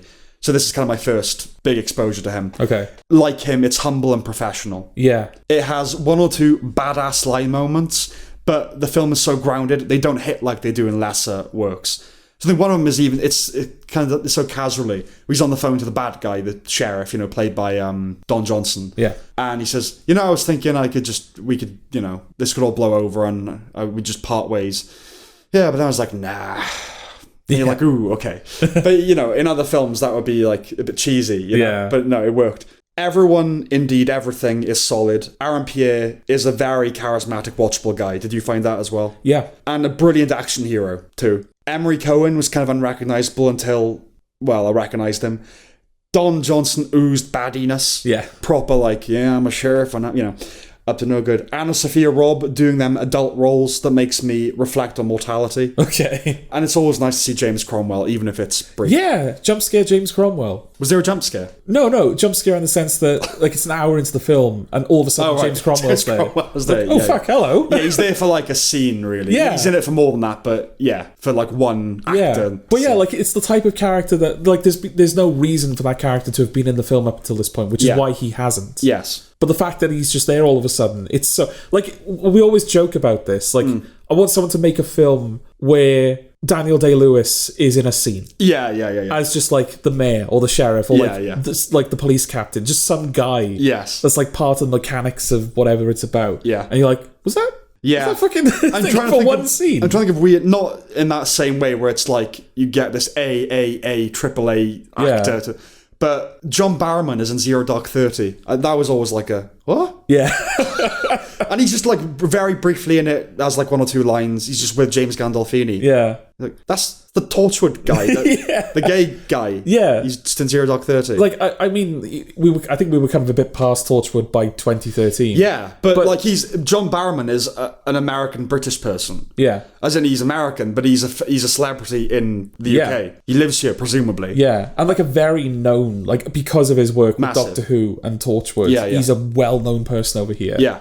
So maybe in America they were just it's just some guy. But over here it's no, but that's a big guy. Yeah. The story is an oldie but a goodie, if done right. An ex-soldier in small town goes up against the corrupt establishment. This film makes that narrative fresh, partly by zeroing in on the details of policing. It really goes into the nitty-gritty of why they do what they do. First Blood is an obvious comparison, and there is an inflammatory joke about Rambo and this character that I absolutely will not make, but I invite you to do so in your head. That's twice now you've said you won't make it. Sambo. It's written and directed... Well, there you go. It's written and directed by Jeremy Saulnier. I haven't seen his first film, and Hold the Dark was a bit of a misfire. But yeah, Blue Ruin and Green Room are great. He makes no-nonsense, muscular thrillers. Movies for men in the best way. Yeah. He and Taylor Sheridan are among the last ones maintaining that tradition, really. Given that the hero is a black man and the police are white southerners, you can't help but consider it through a racial lens. And there are subtleties that allude to that sometimes. But it's certainly not the point. No, in fact, I think there's a moment towards the end of the film where it kind of puts all of that stuff to rest. Yeah. It kind of says, we're not that type of film. Yeah. It's barely a flavour. It's more that we are bringing that to it, I think. And the characterizations confound that simplistic analysis anyway. So there's a mole, a goodie in the baddies that you think is a black woman, and it's not. Yeah. It won't win any awards, but it's a proper, honestly, flawless film. And I don't mean it's Parasite, right? But it just so happens it's not reaching for greatness. But for what it is, it's pretty flawless. Well, that's kind of interesting, because your review of Ludwig, you kind of said that part of the problem is that it feels like a show that's not trying to be great. Yeah. It's just trying to, fill a gap. Mm-hmm. Well, so what's different about this? I think this is aiming to be a great action film. Okay. That's what I mean. When I say great, not capital G, I take your point, but no, Ludwig is purely no one's trying to make the best thing they could. Okay. He is with this. It's just not the kind of film that has the ring of greatness about it. Do you know what I mean? Okay. Die Hard. Brilliant. Would you call it great in that it has greatness about it? Well, I think now, but I think a lot of that is its reputation. Yeah. A little feedback loop of reputation. Yeah, it's a very good film, but it's not, It's longer than would typically be ideal for its genre, but I was never bored. Yeah, I do think it's a tad too long. Yeah, it's like around 2 hours, right? Well, this is one of those action films where it's kind of light on action, weirdly. Yeah. There's only like 2, maybe 3 like action sequences. Proper fighting, shooting action sequences, yeah. I think that's the main thing with me. Like, I hadn't calibrated my expectations going into it. I didn't dislike it. I think I would like it more if I went back to it now knowing what it is. But yeah, you kind of alluded to it at the beginning of this review. When you say action film in the modern day, you think of John Wick. Yes. And you think of The Raid. Yeah. And you think of, big choreograph, like heavy, lots of action sequences. And this isn't that. Like, the action is kind of deliberately clumsy. And it's sparse as well. Not just that. It's an old school action thriller, which is... There's something with the John Wicks thing that... when I say they're ashamed of being action films, that would seem strange to say because of how heavy they are on the action. Yeah. But it's like, if we don't do action for a second, we lose credibility. Okay. I feel that way with a lot of those films. Like, it's got to be like visually very impressive and... No, just tell a story that's filmed well, that has action in it. Yeah. I miss, though, that's why it feels like a throwback, like to more like a 90s action film or something, or even an early noughties action film. And that was refreshing to me, because I think I've said before, I'm bored of the John Wick thing. I'm so bored of it. Not to say that another one will come along and it's like, oh my God, that was amazing. But they don't all have to be that, you know? And this isn't that. I find it actually exciting, and it does something unique and admirable that you don't usually see in thrillers like this. De-escalation. Yeah. He doesn't want to kill anybody. Yeah. He's always trying to calm things down. Which is a nice change of pace from Green Room, isn't it? Yes, it is, yeah. I just thought it was fantastic. I would just hone in on de-escalation. That's not just the philosophy of the main character, that's very much the philosophy of the film. Yeah. And that was interesting to see, because, like... Yeah, I hadn't considered that. But like a lot of action films, they kind of orbit around... It's not just the same type of action, but it's kind of the same mindset that a lot of these films have. Yeah, and a lot of them are like... Roadhouse would be a good recent example. It's a cliche of the genre, but like, I'm not violent, then they pushed him too far. Yeah. And then he picked up his guns after 20 years. Yeah. And it's jarring in Roadhouse, because like he's not killing people, and then all of a sudden he's killing murdering people. Yeah, in this... It is a case of, like, he doesn't do anything until he's pushed to a certain point. But even at that point, he keeps trying to... Yeah, he's not a killer. He's not a killer. Yeah, he's like a specially trained Marine, that kind of thing. Yeah. Right? But yeah, his whole big thing is, I de-escalate situations. Yeah. Yeah, I don't keep fucking things up. Yeah. So yeah, his big, like, his goal in each action sequence is not to defeat or kill his opponent. It's to... calm the situation. Yeah, it's basically to take away their ability to harm anyone. Yeah, yeah. And that's interesting. It's like, oh God, yeah, like... And I'm surprised that there aren't more films like that where they kind of... There's a different goal with the action than just defeat. Is there something where like there's an action scene where... Rush Hour, weirdly enough, it just sprang to mind, where in the final action scene, Jackie Chan he's trying to protect... It's like an exhibition of Chinese pottery. Oh, yes. And he's trying to protect all the things from falling over when he's fighting. It's like, yeah, clever. Yeah, you know. I mean, pretty much any video by Every Kramer Painting on YouTube is like its own little masterpiece. Yeah. But yeah, he did a great video on Jackie Chan films, like Eastern Jackie Chan films. Yeah. And yeah, he said that like there's a reason that those films like stand the test of time, that the action in them is so good. Yeah, yeah. And there's different components to it, like the fact that the action is actually happened. They basically just filmed it until he got it right. Yeah, yeah, yeah. And there's always like storytelling in terms of like, you know, Jackie Chan who always starts in handcuffs or something, so he's always like at a disadvantage, and then he gets the upper hand. But that's kind of another thing he says, that there's always like a narrative to the fight sequence. Yeah, there's a premise to the action sequence. Yeah. Like, yeah, he has to protect the pottery, or he has to do the thing. Like it's not just he has to get out of a place, or he has to kill a person. Yeah, like it's not a great film, but like I feel like Shoot 'Em Up, there's parts of that where, you know, he's with a baby. She's got to like protect the baby while he's having a gunfight. Yeah. Things like that. Like just add a bit something different to it. You know? Yeah, and I don't know, just those action scenes, they are kind of muscular and badass. Like, you know, even as he's not trying to hurt them, he comes across as like Rambo. Yeah. You know. Anything else? No, it is a recommendation, but I would encourage people to, It's not an action movie in the modern sense of the word. It's more of a thriller. Yeah. Okay. Yeah, fair enough.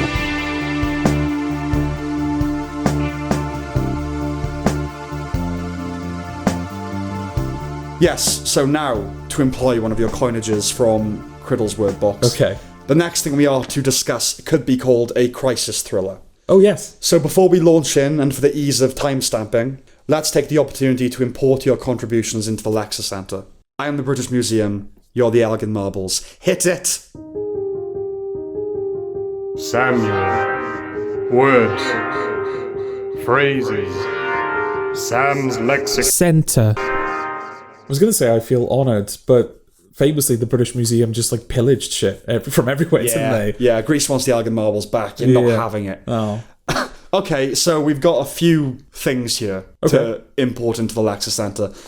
Crisis thriller. You've said this quite a lot over the course of this podcast.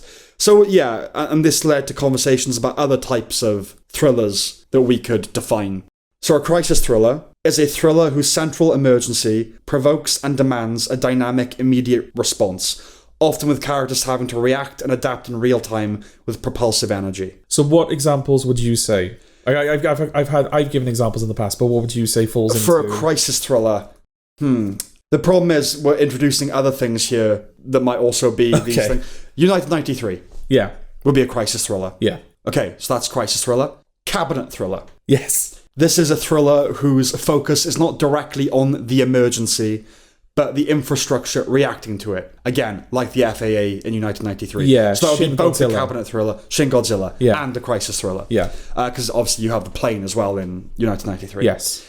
And Fool's Monochrome. Yes. Yes, this is a disparaging term for visual design in film and television, characterized by desaturation and muted lighting, such that the product is close to being monochromatic. Yeah, I think Blackbird was the show that kind of prompted me to come up with this. Yeah, the straw. Yeah. That broke the camel's back. It's a show that's so devoid of colour that characters that are standing in the middle of a field in middle America in broad daylight, in the burning heat, and someone that is sitting in a jail cell in the middle of the night look exactly the same. Yeah, and it's a shame because there are things that have done that in the past, like Capote, which I feel like if you watched now, you might have that reaction to, which is such a shame. Yeah. Because it was a rarity, and it works there because it just conjures that time period and like the kind of the colourlessness of the Midwest. It can be used to great effect. Yeah, but I think it's used... No, I agree. It's often used badly. Yeah, because I think it's one of those things where people think they're thinking about it, but they're actually not. Yeah. Because, like with Blackbird, it's like, well, it's a depressing show. So, like, it'll tonally match if we suck all the colour and life out of it. Yeah. But it ends up looking ugly. Like, that show, if that show was black and white, it would look better. Yes. But you can't put something in black and white because people look at black and white and go, ugh. Or it's like, it's too much of an artistic conceit, and like, what are you trying to say with that? Like Ripley, that came out earlier this year. Yeah, I know that like the pacing might not have been to my mother's taste. Yeah. But I said to my mother, like, I absolutely recommend Ripley. Like, it's really, really good. And she went, yeah, but it's black and white. Your mum, wow, okay. Yeah, but it's like, but it's fucking gorgeous. Yeah, you know, and it's like it's pretty. It's good I don't know. It's kind of rare that you find out with an older person, with a young person, absolutely. Oh, my sister is terrible for that. Well, I would expect that. Yeah, I mean, there's like I think basically from the noughties backwards, she can't watch anything. That's ludicrous. Yeah, from the noughties backwards. Yeah, not 90s, not 80s, not. I get the 70s. Like, okay, I don't agree with it, but I understand where people would start dropping off there. Yeah, not the 90s. Come on, the 90s. Yeah, okay, it might be the 90s. Well, it might be like that's the noughties depressing. Backwards. I know that she watched the original Spider-Man, the 2002 Spider-Man, and she was like, nah. I've heard people who grew up with that film go back to it and say the same thing, and I think, you fucking treasonous cunts. I mean, I still think it looks... Don't besmirch the original Spider-Man. I still think it looks better than the new ones. I really do, for my taste. I like that it's a guy in a suit. Yeah. Anyway. Yeah, we definitely lost that at some point. Yes, we did. A guy in a suit. We're still in the Lexicentre here. Yeah, sorry. We gotta get out, it's fucking humid. Yeah. So yeah, Fool's Monochrome. Yes. Cabinet thriller. Crisis thriller. I also want to mention bottle thriller, which is something we invented, but it turns out it's also a product of parallel invention. Yeah. Someone's already put that out there. Yeah. But yeah, a bottle thriller would obviously be something that's set basically in one location. Yes. That was Sam's Lexicentre.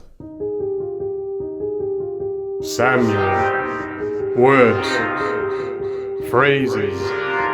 Sam's Lexicentre. So why, pray tell, Sam, did you put this Lexicentre here and not at the beginning of the episode? Nightsleeper. Is it now? Yes. Nightsleeper. So yes, something that fits the description of the crisis thriller. So it's low on faff. It's also low on good. That's Nightsleeper. Yeah, you can't begin talking about the show without immediately saying that it's not good. Yeah. There's no point keeping you in suspense. What's the plot, George? The plot is everyone's on a train. Yeah. It's like a train that runs from Scotland, like Glasgow to London. Yeah. I think it's a real train, I don't know. I think it a real probably is, yeah. When on the train, it becomes clear that there is suspicious activity. Someone hacks the train. Yeah.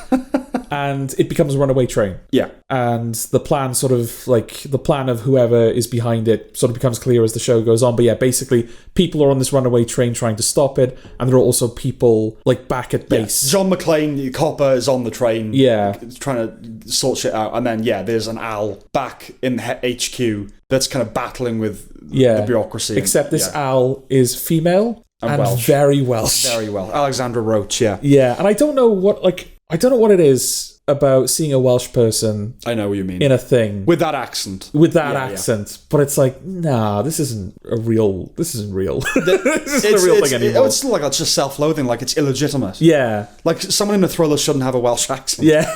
But why not?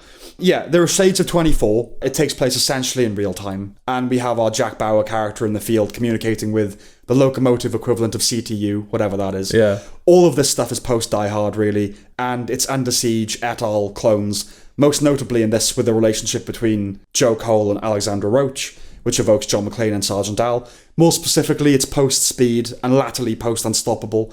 More immediately, it's post-Hijack and post... Was it Red Eye? Is that what it was called? Yeah, Red Eye, which we keep saying on this podcast, fun filtered, you know. Yeah. Yeah, because I keep forgetting that this is a different face, same soul. Well, it's Tonya Haddix. Okay. But yeah, we very, very briefly talked about it. In fact, we talked about it longer, but I had so little to say, a lot of that review ended up getting cuts. Yeah. And yeah, this is very much a spiritual successor to Red Eye. It's the same aesthetic, it's the same tone, it's the same. I think Red Eye might have been slightly better than this. Okay. Just because I think it had better actors in it. Well, I think this is at times laughably bad. I don't know if Red Eye was laughably bad. I don't think it was ever laughably bad. It just, I was aware that it was not good. Just rubbish, yeah. Whereas this is there are moments where it's, so bad it's good, kind of. Not good. Yeah. So bad it's funny. Yes. Yeah. Yeah, so it's post a lot. It's profoundly derivative. Yeah. I did not buy Alexandra Roach in that role. No. And it's not just the accent. And I didn't buy her relationship with Joe. It's so contrived to be that McClane Al thing. Yeah. Bear in mind, their relationship starts by him throwing a body onto Al's police car and firing at him. Yeah. In this, he just calls her. She's like, but you've got me. Like, when did that happen? Yeah. And also with Die Hard, there's a component of it is they're both police officers. Yeah, there's from very different there's worlds, that fraternity. But there's a fraternity there that kind of helps their bond. Yeah. Whereas here it's just a guy on a train. Yeah. But she very quickly finds out as a wanted criminal. Yeah. And she's just but we're friends, really, aren't they? Yeah. It feels written by a young person with its employment of words like banger and mansplaining. On the page, I think it would resemble some of the scripts I read in university. Yeah. I don't know how old the writer actually is, but he did write The Control Room, which I liked. Oh, okay. A few years ago. His script for this is abysmal. Yeah. Atrociously bad.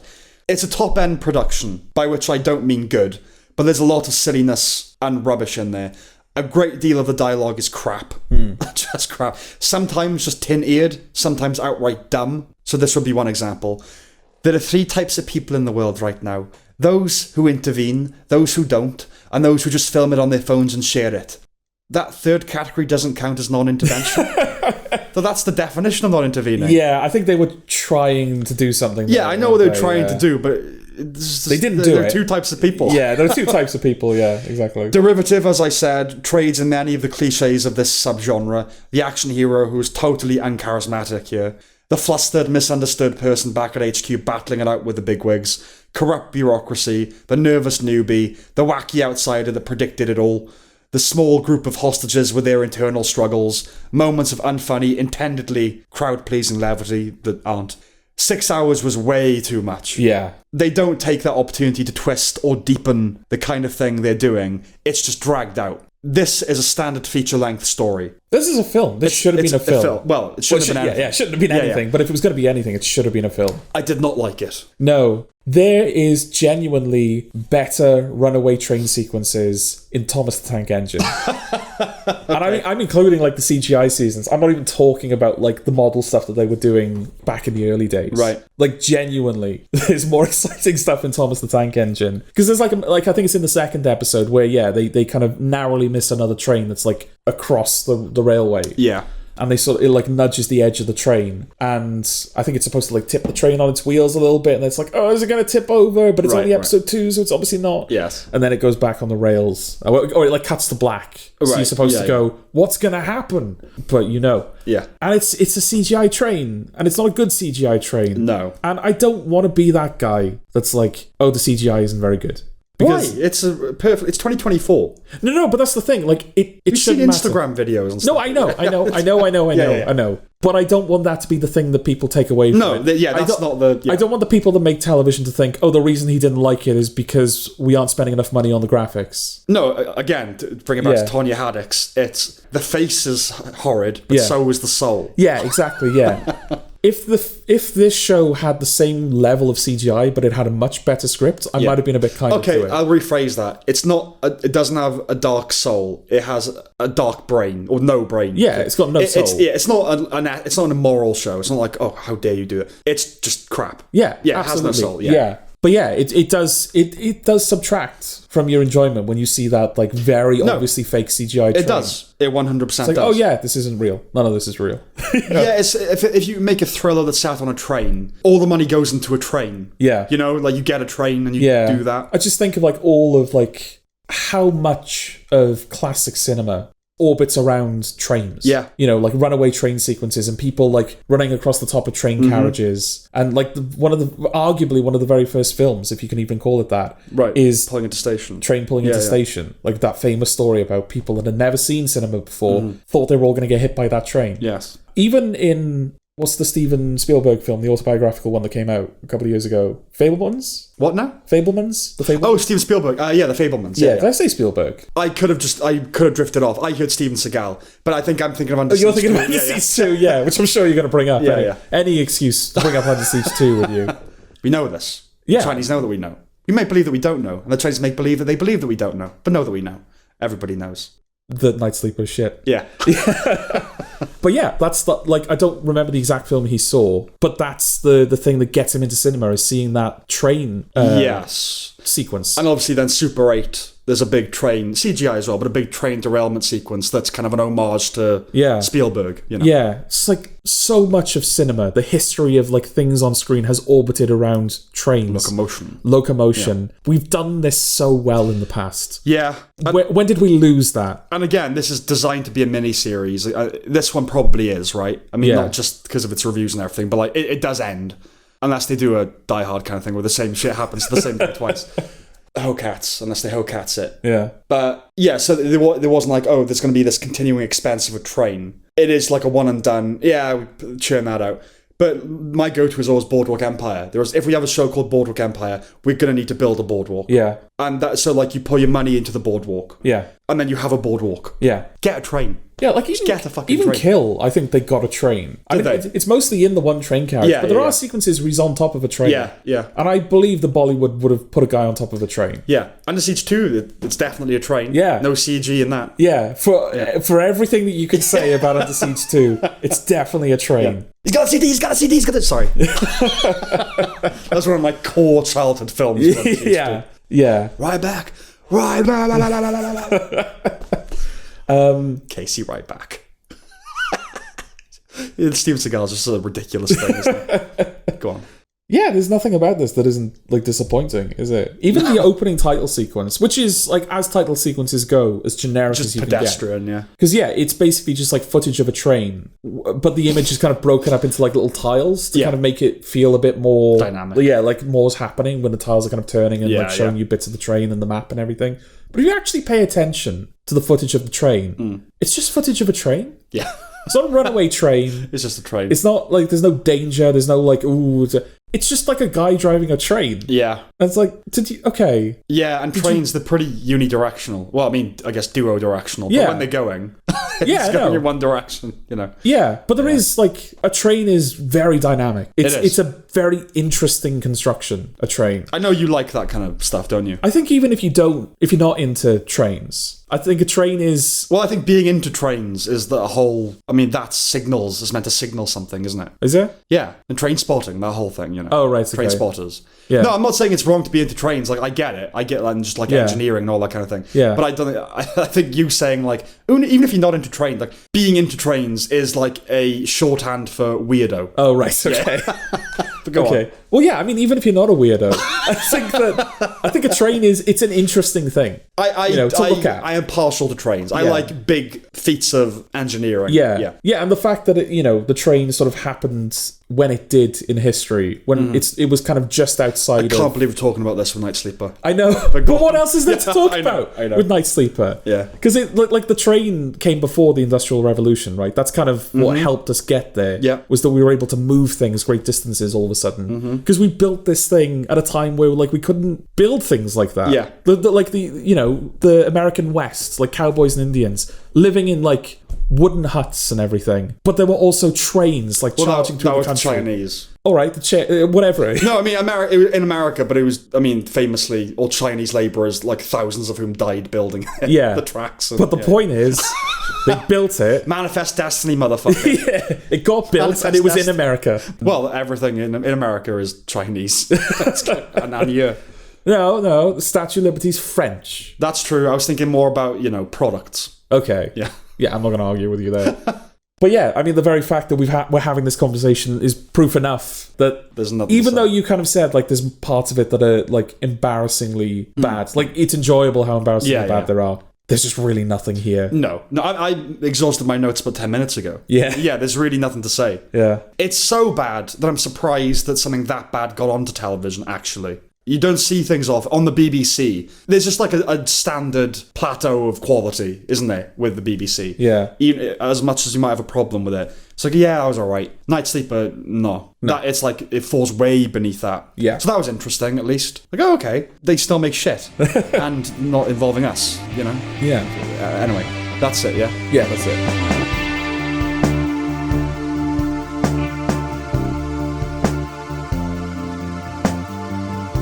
And The Mousetrap. And I'm sorry because you probably haven't heard of this. And yet, it feels like this is the type of thing you should end an episode on, right? Oh, 100%. Yeah.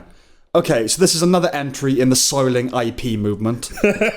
Very much in the mould of Winnie the Pooh, Blood and Honey.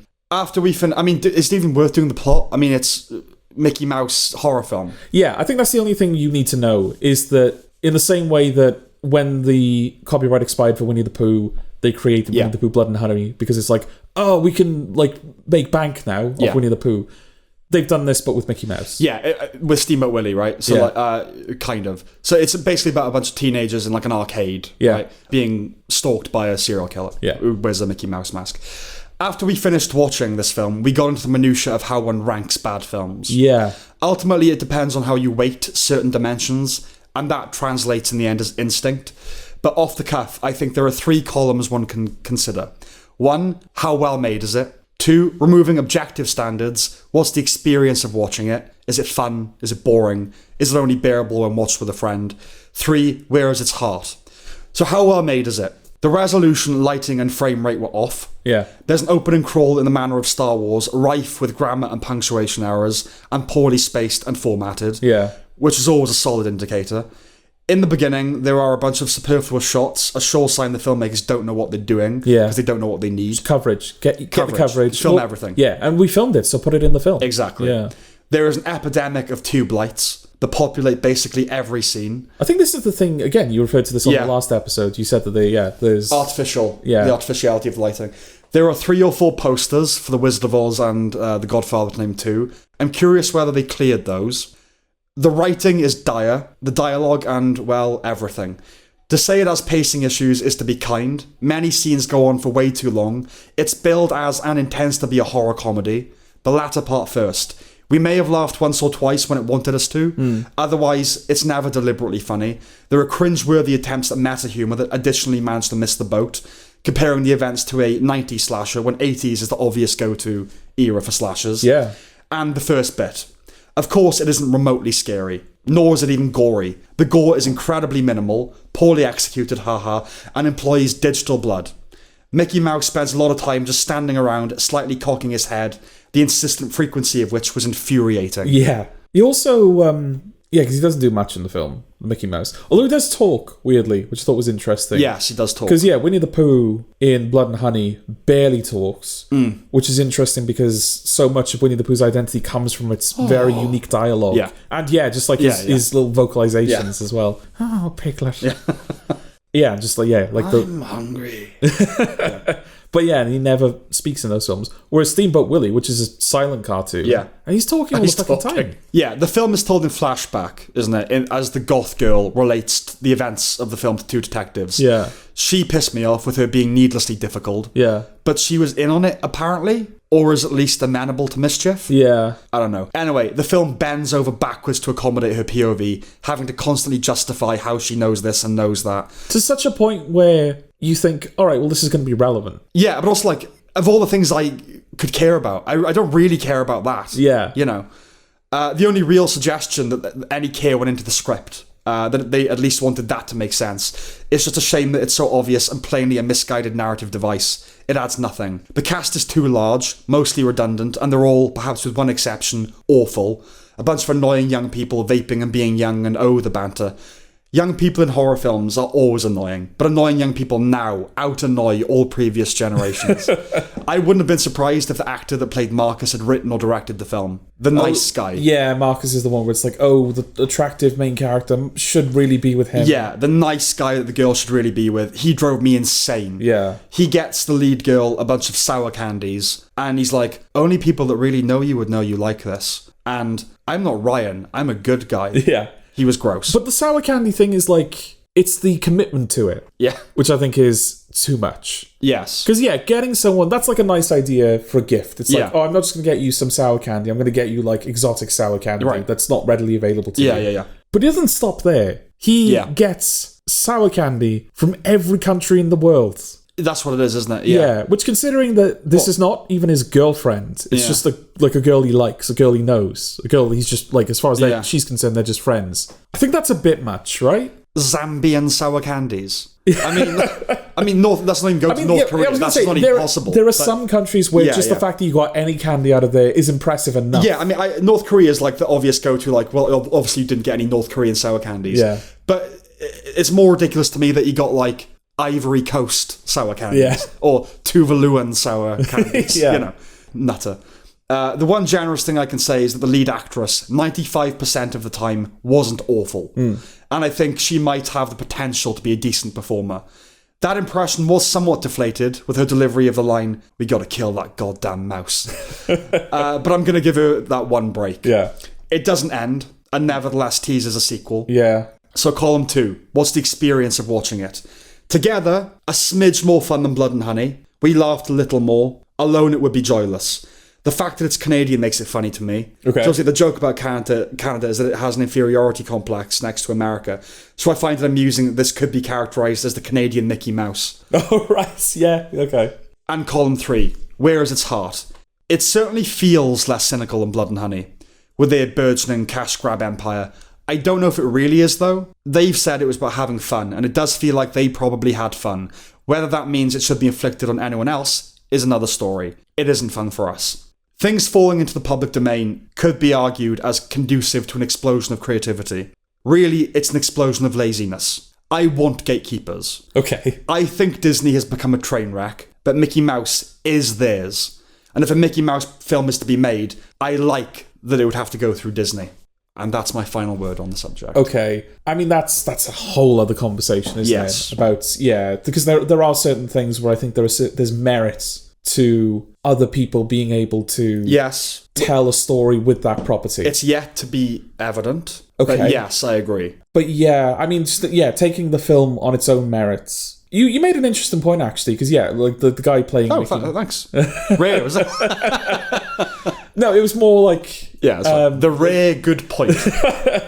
Like when we were watching it, like you had made this point on the podcast. Okay. It was like, you made this interesting point earlier, I should have said. Okay. When we were watching it. Okay. Yeah, he talks quite a bit, this guy. But like early on in the film, he whistles the famous Steamboat Willie jingle. Yeah. But he just whistles it, like, as it is. And I know it's supposed to be, like, in this context, it becomes creepy. Sinister, yeah. But you said it's too, like, verbose a jingle to come across as creepy. Because it's, like, it's too... Not complicated. It requires too much effort on your part to whistle it well. It's not just that kind of... Like, that kind of, like, lilting sort of uncomfortable... Like, that is about as complicated as you want to get with a threatening whistle. You know? But just like it's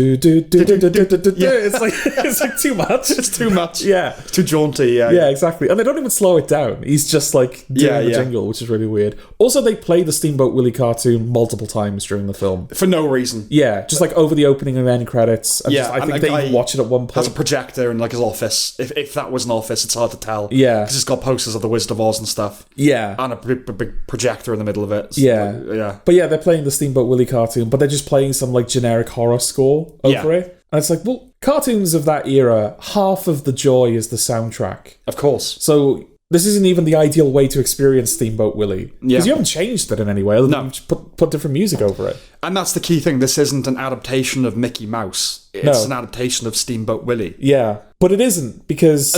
it might be the most disconnected adaptation from the source material I've ever seen. Yeah, this is a guy wearing a mask, so it's not even a version of Mickey Mouse. He's just wearing a Mickey Mouse mask. Yeah. And they're in an arcade, and he has a knife. Yeah. And that's the film. That's the film. And just way too many of them. He has a lot of them. And then there's one that goes with like, oh yeah, she's going to come back and save the day. And then, no, he just kills her straight away as well. And I don't know if that's meant to be like Scatman Crothers in The Shining, setting up as like, oh, the hero will return. And, But, he's unceremoniously killed, but it doesn't feel like that. No. Yeah, shit. Absolute rubbish. Tripe. And yet, that's kind of what prompted the kind of structure of your review. Yeah. Where it's like, here are the 3 pillars of what we do, how do you rank a bad film? Because, I think we both agreed that this should be, like, right at the bottom of the list. Yeah. This should be amongst Blood and Honey and Rebel Moon. And yet, it didn't feel right putting it there somehow. Oh, I think it's down there for me, but it's not the bottom. Yeah. Oh, no, this is not good. Like, this is absolutely bottom 5 at the very least. But there was some, like, I can't say this is worse than Blood and Honey 2. Even though Blood and Honey 2, in spite of everything, is a more competently made film. No, I don't know if I would say it's worse either. Yeah. I don't know. Yeah, it's worse made. It was more fun to watch, and it feels less cynical. Yeah. That's what kind of tips it. I don't agree with them having released it. No. If the idea is that, this was just like a fun project that we did. But I believe them. I believe that they did it for fun. I agree, yeah. But why we should care is the... No, I agree with you. Yeah. But it doesn't feel like there's some cruel joke being played on me by watching Rhys Frake Waterfield's constant attempts to make his own cinematic universe. Well, I suppose at least The Mousetrap wasn't released theatrically. That wasn't polluting. We stumbled across this. You have to look for this. Yeah, fine. Someone just put it out on VOD, and again, sorry for kind of flagging it in a way. But it's obviously part of this ongoing trend that I feel this podcast. The life of this podcast mirrors the life of these things. Right. Like, in terms of things that started in the life of this podcast, that's one of them. Things going into the public domain, Yeah. Which is interesting, because, there is... Well, history. It's just occurred to me, really. Yeah. Like, the conversations are part of the historical record. Yeah, no, absolutely. Yeah, this will become more and more common. But I hope that if they do become more and more common, we become better at handling it. Because I don't want every single piece of media that goes into public domain to have a horror, like, slasher film out in the same year, made by some person, that had no money and no vision. What? Christopher Hitchens was always adamant that North Korea would one day have its Martin Luther King. And that hasn't come to pass, and I don't know if I share that confidence. But one day in this sphere, there will be the Last of Us version of one of these things. Okay. Where someone does the good adaptation that silences people. Yeah. Like, video game adaptations can't possibly be good. Yeah. One day, but it might take 20 years. Yeah, it'll be a while. Yeah. There's kind of shades of it already. It's like, see, some people do think about this sort of thing. There's a video game that's coming out, maybe not this year, maybe next year, called Mouse. Right. And it's not based on the graphic novel, is it? No, it's based on... It's again, it's like a Steamboat Willie kind of thing. I don't know if it's directly adapting that, or whether it's just inspired by that aesthetic. No, the graphic novel Mouse, M-A-U-S. Oh, no, it's not that. Yeah. Oh, you know what that is. It's the Holocaust with mice. Yeah, it's not that. The video game. Yeah. So, imagining that. But, no, it's basically like Doom. It's like a first-person shooter in the vein of Doom. But why are you shaking your head? No, because all right, calm down. No, because I have to experience that, but the audience won't see that. No, because I would have said something. Okay. But I was waiting for you to finish. All right. No, it's made me think of Mauschwitz, which is what the Disney employees called the Disney Corporation. Oh, right, okay. And then Stephen Fry tells a story. Michael Eisner said, "You will no longer refer to this as Mauschwitz." And they went, "Did you get the message from Ducko?" Sorry, continue. I wasn't shaking my head at the invocation of video games. Right, okay. Yeah. But yeah, it's in the spirit of Doom. It's like a first-person shooter like that. But the art style and the aesthetic of it is taken directly from that era of animation. Okay. So it's sort of taking a page out of Cuphead's book. Yeah. But it's sort of like earlier than that because it's black and white, Steamboat Willie inspired. And yeah, it's it's a first-person shooter, but like... We're talking like 1910s. Yeah. 20s. Yeah, the very dawn of like animation. Yeah. Like Disney animation. Yeah. And yeah, it seems very faithful to that art style where there's like all this rubber hose animation and as you're reloading the guns, they're kind of flopping around and... Right, okay. Yeah, like that is kind of like, it's like a violent version of Steamboat Willie. Yeah. But like there's a lot of craft that's gone into that. That's something that takes time. I do think video games are more poised to produce better adaptations of things in the public domain than films are. Yeah, not in the case of Winnie's Hole, I don't think. I don't even know what that is. Okay, that's another video game that's on the way. Winnie's Hole. Winnie's Hole, where I think it's just like some puzzle game. When I was a kid, there was a series of books called Winnie the Witch that you could get in primary schools. Okay. You know, a picture book. And that just feels like the one that never made it to the shelves. Winnie's Hole. Yeah, you play as a parasite inside Winnie the Pooh. Why? So I think the whole goal is like, as that parasite, you have to consume Winnie the Pooh. Okay. Well, is there some sort of like Faustian thing that... Because gluttony is his sin. Now he's going to be consumed. See, now I think you're putting in more thought than the people that made it. Okay, all right. But yeah, we're not quite there yet in terms of... But also, do we want to be? Do we want to be at a point where we're good at making things that have fallen into... No, I want gatekeepers. Okay. Until the day arrives where there's something that we might want to do something right, okay. Then I'll change my tune, I'm sure, like the hypocrite I am. Yeah. But no, I like the idea that like this company has the rights to that, and God, if James Bond ever goes into public domain, God, what the hell show is that going to be? It's interesting to think that the day may come where Star Wars will fall into public domain. Yeah, obviously we'll be long dead by then, but yeah. Yeah, because there's so many like visual effects artists that they got their start making homemade lightsaber videos. Yeah, and they're all like superior graphics to a lot of films, you know, they're pretty, like The Irishman is a good example, right? Where someone just kind of... someone deep faked it, it looked better. And I'm not sure, like practically it might not have worked, like whatever animation they were doing. Or, you know, whatever technology they were using to deep fake. But yeah, like so many people now are making like homemade, fan-made Star Wars projects. The fact that someone one day could make an official Star Wars project without asking permission. I think that's probably the biggest explosion of content that there'd ever be in terms of something going public domain. Yeah. Would be Star Wars. Yeah. Because there already are like unofficial novelizations and all these different things. But what's interesting about that is a lot of people that grew up with the original Star Wars won't be around at that point. We probably won't be around. Yeah, we won't be around. I mean, I don't know how it works again, but 100 years? I think 90. 90 years. So that would be 2067. Yeah. We'll probably be dead. Yeah, we'll probably be dead. But so will a lot of people that saw the first Star Wars in cinemas. Oh, they will be dead. Yeah. Like even... They'll be over 90. Even prequel fans will like not really be in a position to jump on that bandwagon. Be interesting to see how those properties will be regarded. Yeah. That far in the future. Yeah. You know? Will people still care about... Will the next generation that will be alive to exploit Star Wars give a shit about Star Wars by that point? Will Die Hard still be a classic? Yeah. Yeah, it's interesting to think of that stuff, isn't it? But I think we could talk for hours and hours about all that stuff. Yeah. So should we wrap it up? We shall. Okay. See you next time, then. Bye-bye. Bye.